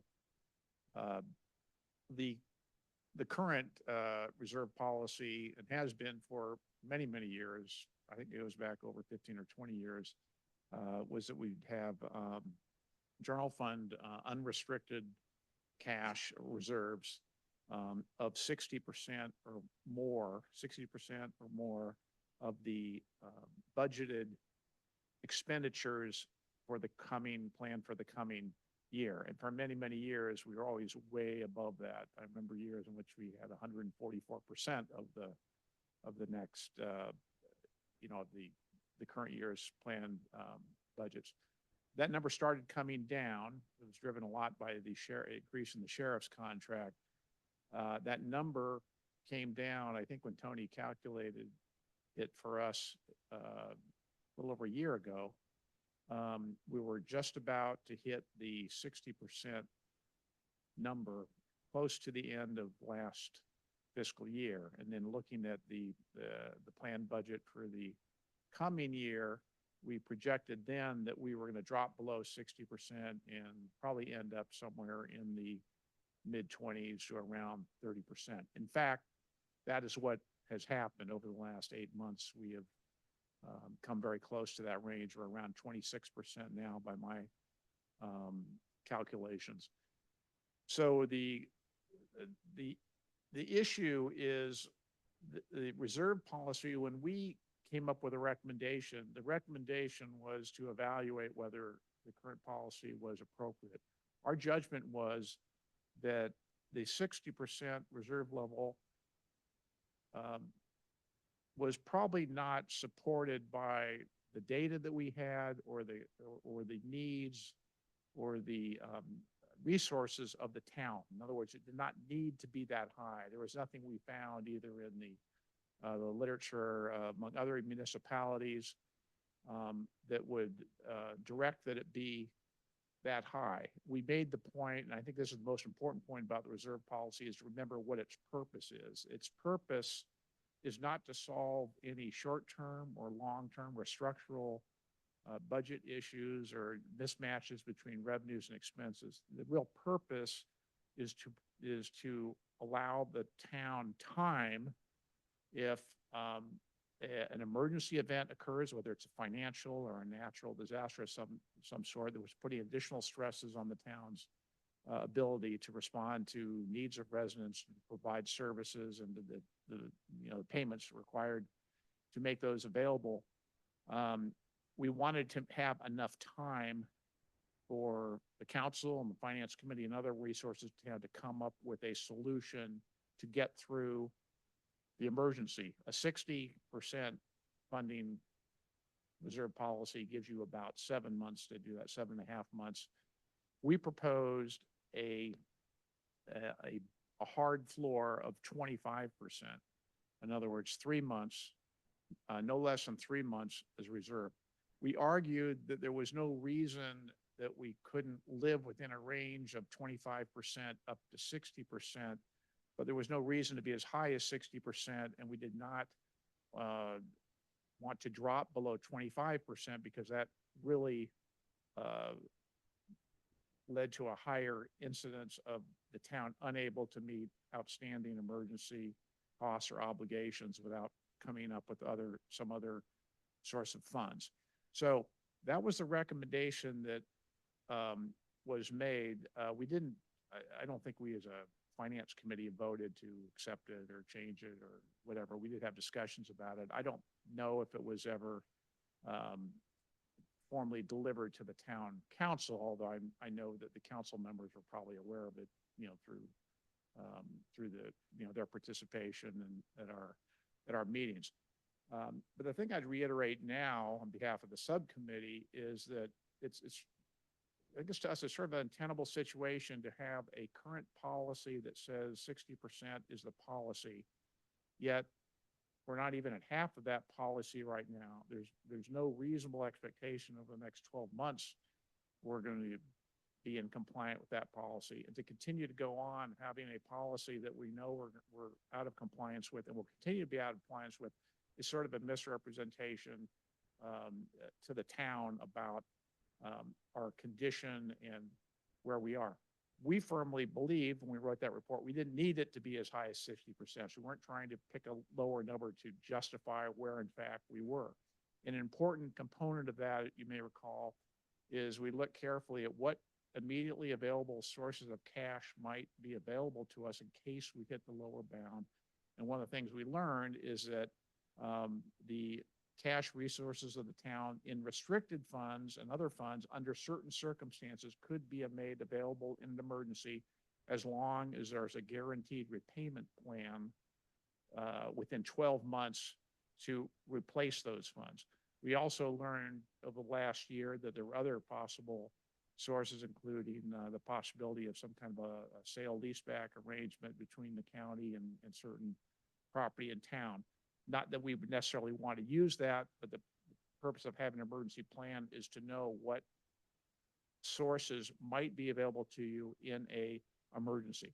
Bottom line is there is cash available beyond what's just shown in the 25% in reserve, that in a severe emergency where we couldn't get grant money from the federal government or another agency in the event of a natural disaster, we couldn't get an arrangement with the county to do a sale or leaseback, and there would be no restriction on the town council being able to release temporarily funds from one of the restricted funds. We thought it was unnecessary to maintain the fiction of having a 60% reserve policy that we are not going to be able to get to anytime within a couple of years. And the bottom line here is if you hold to that and you say, well, we are going to meet that requirement, you got to do one of two things. You either got to raise a whole lot of revenue and to bring it from 26% reserve up to 60% reserve, you have to instantaneously have, 2.3, 2.5 million money appear that you're not going to spend. That's just not going to happen. That's not available to the town. So our judgment was we need to formally adopt this proposed change the reserve policy rather than live with it as it is for the indefinite time period. There is just no short-term solution the town is going to be able to implement either by cutting the budget extensively or raising taxes quickly that can replace the difference between the current policy and the 26% that we're running at now. So that's kind of where we are. So I'll stop with that. Clarifying questions from up here before we get public comment and then go to discussion. So is the recommendation the range of 25 to 60? Is that your recommendation? Yes, the specific recommendation is to maintain the reserve in a 25 to 60% range. If it ever got above 60%, in other words, we would not want to manage it to be above 60% because we thought there was an opportunity cost of having excess cash, given the fact the town is restricted in the ways we can invest it to earn good reserves ahead of inflation. We said if it drops below 25%, then we're at risk of actually not being able to pay bills. So that would be a so-called hard floor. Hard floor mean when that happens, certain additional things have to happen. And we enumerated a couple of things like a joint working session between the finance committee and the town council within 30 days that would do certain things about either cutting the budget, moving monies around, or, you know, or taking other type of emergency actions.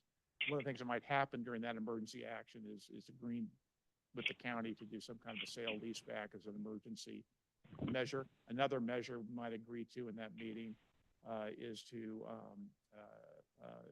borrow funds from one of the restricted funds and then commit to a 90 or within a 12-month repayment period, so we'd be in compliance with state law on the ability to borrow from restricted funds. You can, under state law, within the town, without voter approval, borrow from restricted funds, but we have to have a guaranteed enforceable repayment plan in 12 months or less. But it does buy us additional time. So that kind of can, in a way, play the role of an otherwise unnecessarily large reserve fund. Yeah, and I guess 60% sounds extremely high to me for a reserve, putting aside the fact that we have these other sources in an emergency. So I guess you could count me as somebody that would prefer a ceiling lower than 60%, significantly lower, I think. And then I'm curious, just what is the mechanism if you go above the 60%? You clearly don't just want to spend the money to bring it back down to whatever the cap is. So what is the mechanism to maintain that ceiling and not survive or not live above it for extended periods? Oh, well, it would give us, yeah, we could spend more. We could even have you could add, we used to have this, I think. You could spend more than the revenue you're bringing in because you have extra money in the reserve you don't need, and there's some maybe deferred needs of the town you wanted to spend money on. You didn't have enough tax revenue to cover it, but you could spend down some of the reserve without violating the policy. So that would be one possible use of it. Well, I think the reason we reduced the UUT for a few years, I would, if we ever get to vote, I would make it much more flexible. I think you could only reduce it like 1% at a time or something, and it only could go down to a certain percentage. I would leave it up to the town council to be able to set the rate between 0 and 5.5 every year. I mean, that would be, to me, what would make the most sense. And we've done it in the past, and I believe that's why we did it a few years ago. I don't quite remember the whole. Yeah, that was the rationale behind the adjustment in UUT, was that we had excess cash. And how do we avoid overspending or avoid accumulating unnecessary resources from the taxpayers in the town bank accounts? So we had that flexibility built into the UUT law for a while. The rate could be reduced. Yeah, I think our risk of excess cash is low right now. So, yeah, right now. But in a few years, it could be back. You don't know. Yeah. We don't know.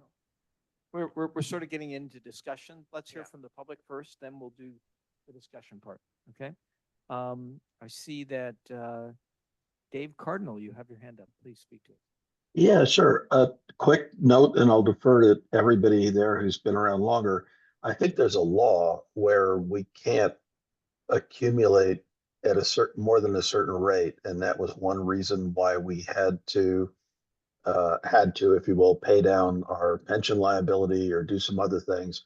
I think there is some sort of state law where we can't overtax and underdeliver. So that's one issue about too much money, but I'll defer to people who actually know. Thanks. That's the appropriations limit. Okay. Yeah. We clearly don't want to be in the asset accumulation business. Government is just here to run services for the residents, not accumulate cash. Rita, you're next. I really do appreciate this group looking at what might happen in disaster, especially since the anniversary of the 1906 earthquake was just a few days ago. And, you know, it could happen to us. And if it happened today, we are not financially, we are not utility-wise prepared and we don't have a safety plan. And, you know, we need to think about what we need to do when we're thinking about what type of reserves we need to have on hand and how accessible. And what we've learned in the past couple of years, yes, things are better. Things weren't as accessible as we thought they were. And, but I appreciate all the hard work, but please think about a disaster. Keep thinking about it because it could happen. Thank you. Thank you for your comment. Betsy, I think you're next up. Yeah, thank you for a fruitful meeting and discussion around this item. The point that I would make is I'm fine to reduce from 60% to a more logical number. Taking into consideration, I think one of the reasons why we set it at the level it was because in 1997, 98, whichever year, there was the big washout at Alpine Road. In those days, FEMA was functioning and the federal government gave us a chunk of change because it was a farm road, an old farm road. The federal government later realized that it wasn't a functioning farm road any longer. And so there will be no more money coming from the feds.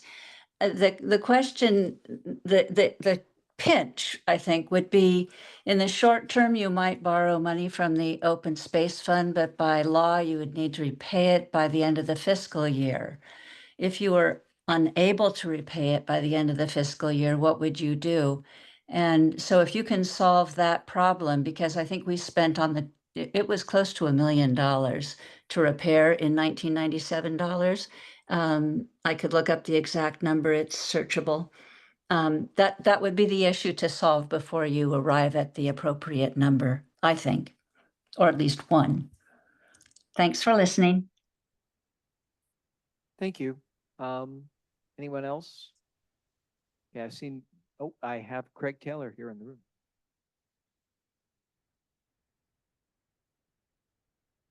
So I just asked the question is, I mean, why 25? I mean, why not less? Right? I mean, if we have money that we can borrow for 12 months and then we can do a lease back in that 12-month period, I mean, I'd be interested in your discussion. I'm sorry, we can't hear. I have the mic on, so I'm standing right here in front of it. So anyway, my question would be, I mean, why not 10%? If I'd be just interested to hear you guys discuss that. So when it comes to the council, you know, we'll have a full discussion. I'll just say when we had the two-person subcommittee, look at this, Bill and me, because that's as many as we could have. We arrived at 3 months, I guess, based on both of our experience in prior lives, saying that if you had a 3-month reserve, you had a sufficient budget, kind of a backstop, looking at access to other funds that were available. So that it was, I guess, as simple as that. But I understand your question because it is, you know, we continue to look at a general fund reserve balance of let's call it $2 million. Yet the town manages, what is it, around 23 million of other total cash, right? So 2 million and 23 million as your reference. So it seems like we do have access. I'm with you, Craig. We do have access to funds that could bridge us through an emergency situation, and then we would have time to execute on other things like a potential lease back option. So I like the 25% floor simply because it allows one to deal with any timing issues between expenditures and revenues and things being delayed and funds not readily being available without having to resort to true emergency borrowing measures. Yeah, that was a way I was gonna answer that too. 25% is 3 months, 10% is 5 weeks. You know, the council and a number of bodies would have to get together and we'd have to need the time just to get together and to actually start one of these replacement mechanisms in place. I don't think we can do anything in 4 weeks. I think we can get a lot of stuff done in 3 months if we had to, and you know, some of these things we've talked about, we identified the sources of funds, would probably take that long to get everybody in agreement and on board and understanding why we're doing it and have the support of the community and of all the shareholders. Or, that's not the right word, but Yeah, and that's why I asked, is Stakeholders. just, as this moves forward to the council, just having that as part of the reasoning behind it. would be that's right. It's the timeline for us to act responsible. Thanks. I have a clarifying question. We need to take into consideration timing differences, the unevenness of the revenue that flows in and the constant. So if I come in March and say, or September of next year, oh, we're at 20%, but I'm getting property tax revenue in 2 months. I'm getting another large revenue source, or I'm getting a large expense.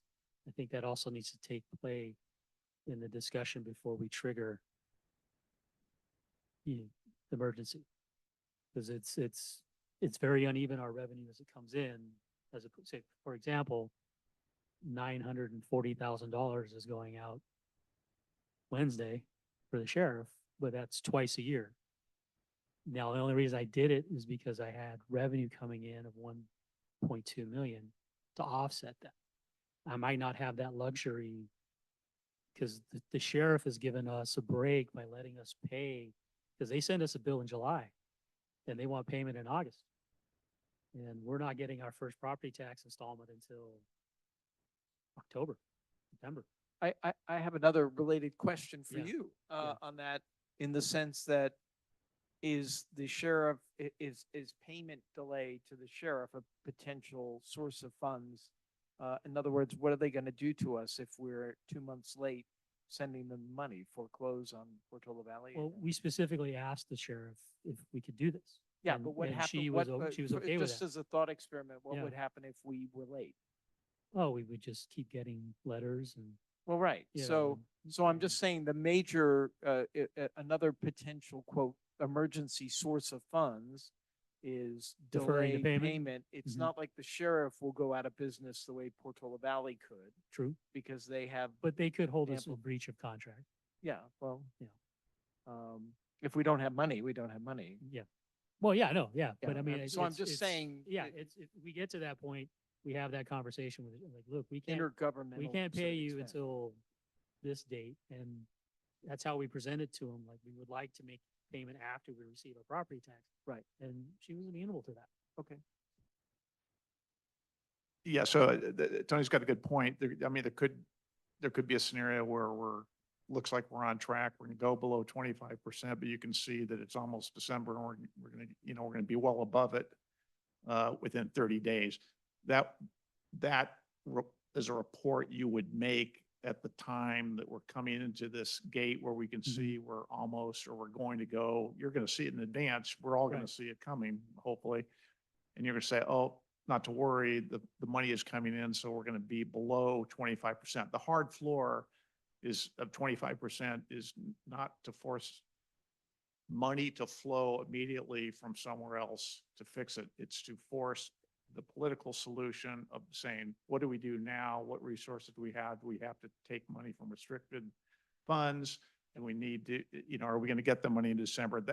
It's to trigger the mechanisms of agreeing on what the next step is, or whether we need to do something else. So that's the intention of it.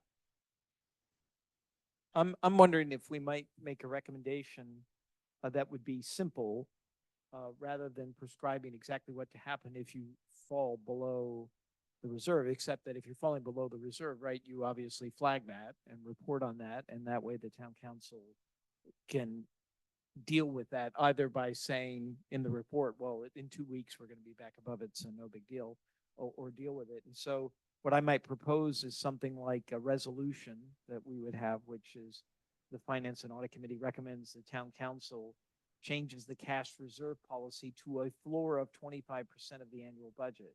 In other words, we don't have to stipulate a range. If we're well north of the floor, I think the town council will naturally talk about, well, what do we do with that? Do we, are we in the happy state where we want to reduce taxes again?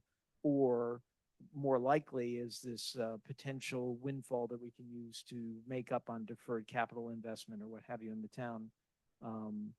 Something like that. I'm just wondering what people think of that kind of resolution, whether you'd want something different, or whether you don't want a resolution at all.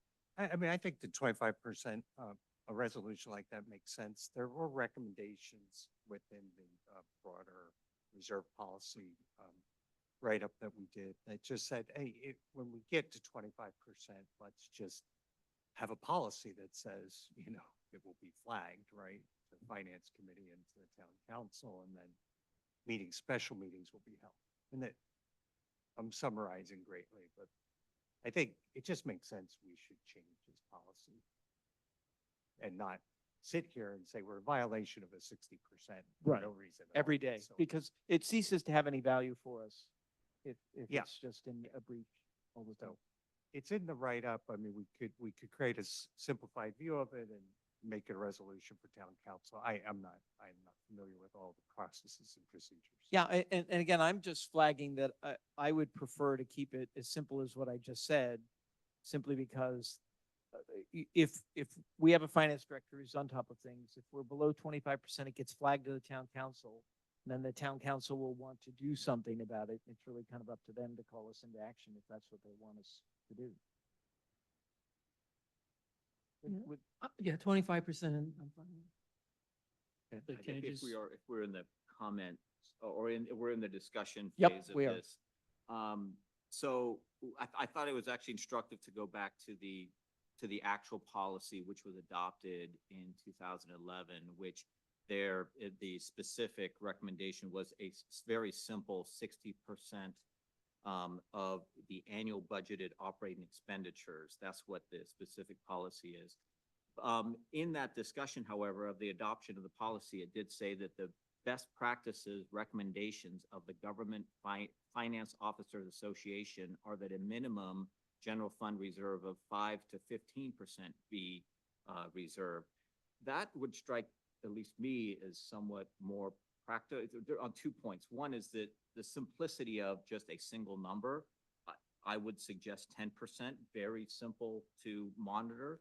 I think it is the case that unlike the private sector where revenues are uncertain and you have to kind of figure out an operating budget, here the revenues are much more certain in that the majority, 56%, are property taxes that are secured.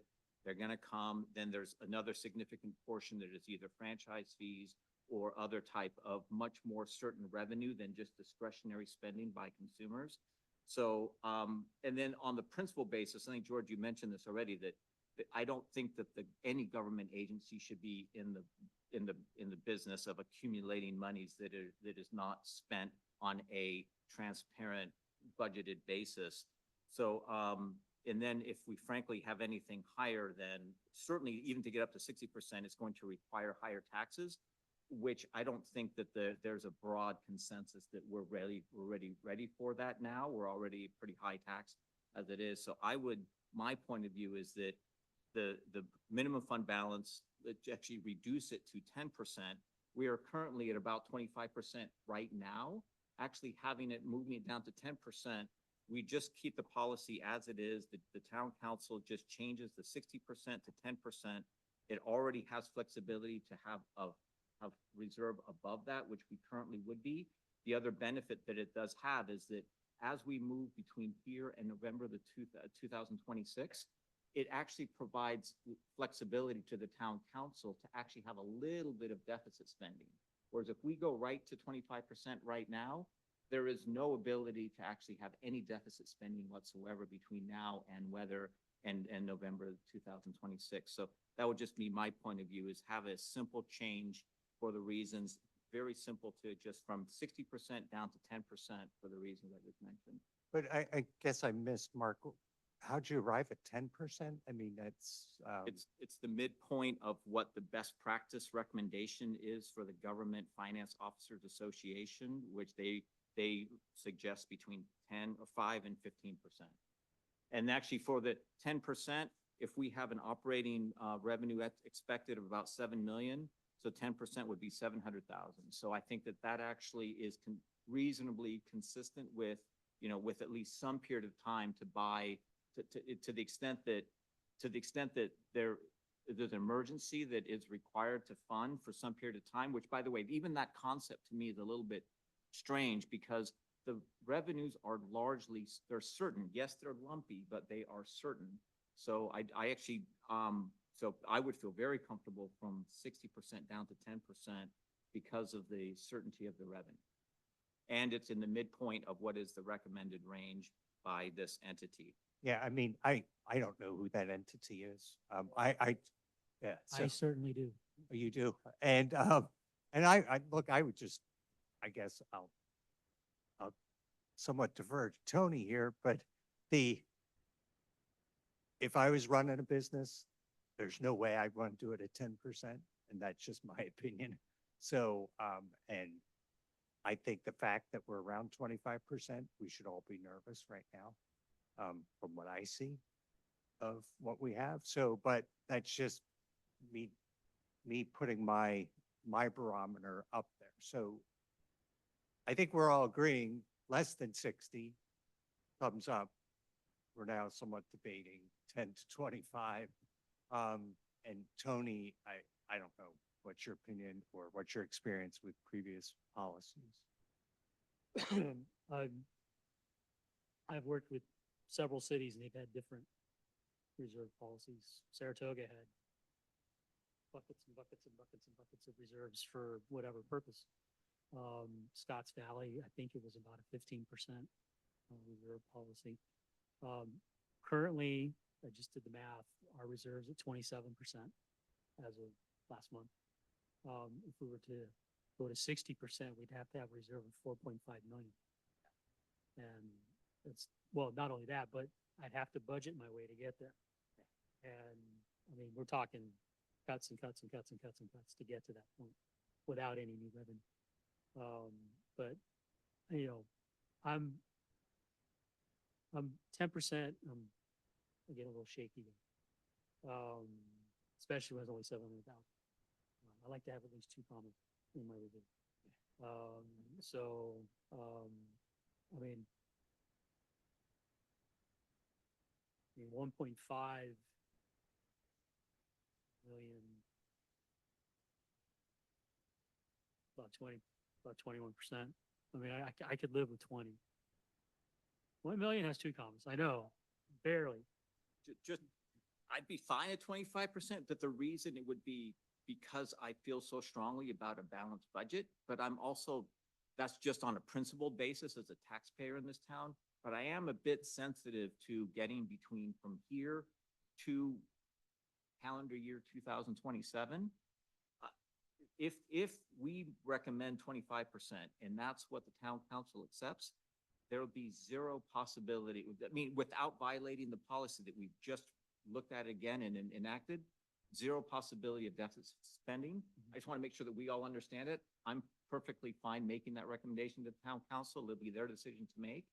But it does seem a little bit impractical to get from here to 2027 without any deficit spending whatsoever. But if that's what we recommend and that town council signs up for, I'm okay with that too.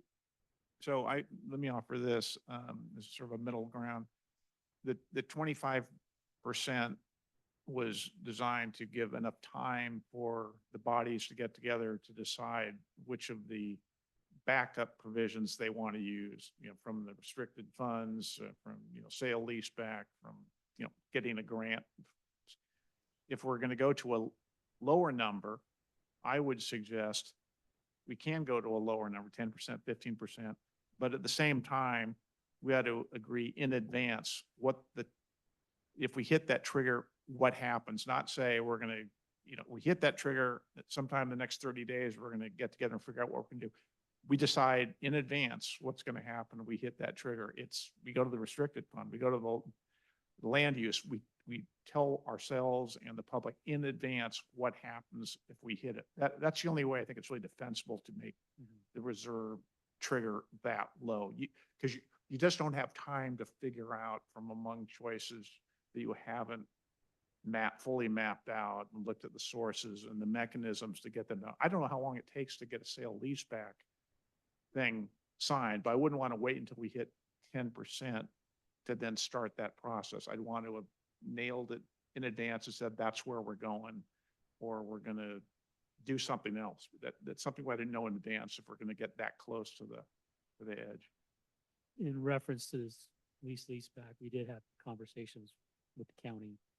And they said once the paperwork's signed, we'd have the money within a day or two in this wire transfer.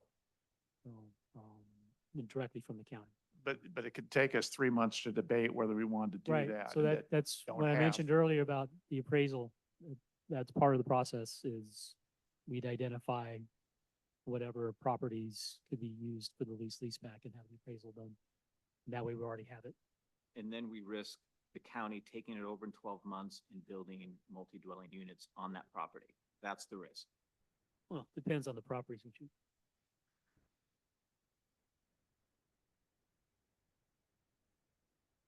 Yeah, well, I would feel comfortable with, say, 20%.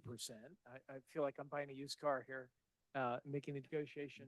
But I do prefer keeping the resolution simple rather than mapping out scenario planning of who has to do what when. Well, I mean, we would be we would be amending the current policy. Yes. And so basically, what we presented to council will be a red line. And these are the changes, and this is what the finance committee recommends. But again, ultimately, the Yeah, council council decides all this stuff. Council has final say as, But- no, we want to go 5%. But the whole point is we're agreed as a committee, 60% is too high. Right. We don't need that much. 25% would work. 20% would work. We could arguably move further south, but there's more risk Mhm. of short-term kerfuffles like COVID was the most recent one that occurred, that threw everything into disarray, and that burned a lot of our reserves as part of the disarray and other requirements. So, just flagging that. And I just offered, it's simply, the policy is, it's one sentence. It is recommended that the town maintain a minimum of 60% of its annual budgeted operating expenditures within the general fund's unrestricted fund balance. So I think that's what we would be amending from, and I agree with you, Right. George. It's my suggest, just for practicality, for no other reason, keep that sentence and just change the 60% down to something other. I suggested 10, but be happy at 25 for the reasons I stated, although I do think that actually provides less flexibility to the town council, which, by the way, I'm actually okay with. I just want to make sure that that's the consensus view. Yeah, I mean, the budget, yeah, I will maintain the 25%. That's gonna be what I'm gonna budget to. But again, I mean, I appreciate trying to have the flexibility, but we're still gonna have an issue with if the direction from council is, hey, staff up planning and building, that might take us a year and a half to plan it up, to staff it up. Meanwhile, we still have to use consultants. And so it's, I appreciate the flexibility, but again, it's gonna be a balanced budget at the 25% level. So I'd love to hear from everybody else on your number. I found everybody's arguments fairly compelling. I think I agree more with Mark's. I think given the other options we have for emergency funding, whether it be I don't like the lease back, but borrowing from open space, I think we could do that very quickly. I agree that nothing gets done super quickly in this town, but if there's an emergency, I think necessity is the mother of invention. So I think 15% gives you the two commas, and somewhere between kind of the requests here. So I would be a proponent of anything south of 20%. And my guess, I'll say 15. Yeah, I'm fine with 20. But not with 15? I like the 3-month argument. Unfortunately, I've seen government in action. Not the fastest moving. Our cash reserve people, the experts? I think 2025, either one, I'd be willing to, stand behind. I'm happy with any of those numbers because the council's going to want to pick one of them anyway. So let them make a decision. Okay, could we all live with 20? I feel like I'm buying a car here. All right. Sold. All right, so the resolution here is that we recommend that the town council amend the reserve policy, swapping out 20% for the current 60% reserve floor. Okay, everyone in favor? Aye. Aye. Opposed? Aye. Okay, nobody opposed. All right, we're all here except for Ken. And I think we're done. I think with that, we can entertain a motion to adjourn. Future topics? Oh, wait, I'm sorry, future topics, yeah. Thank you for reminding me of that. The one future topic I definitely have is to come back with our subcommittee report on the revenue options and the town council, the town manager's suggestions about non-revenue options to alter things. So what Mark Linder asked for is that he's going to present to the town council on June 25th. Yes. So just to think of between where we are now to then iterate before then, when would you want to? Well, we have another meeting scheduled in May. Okay. And so that's when we would report out on that. And that would give us time to do any further work that comes out of that Yeah, discussion and- or make a recommendation. And the budget will be adopted by then. So, Any other items for the future topic? well, I mean, I'm budget for the next Okay, 6 to 8 weeks. So I'll budget. all right. So with that, I think we're done. Motion to adjourn. Second. Okay. In favor? Aye. All right. We are adjourned at 6:36. Thank you, everyone. Yeah, thank you.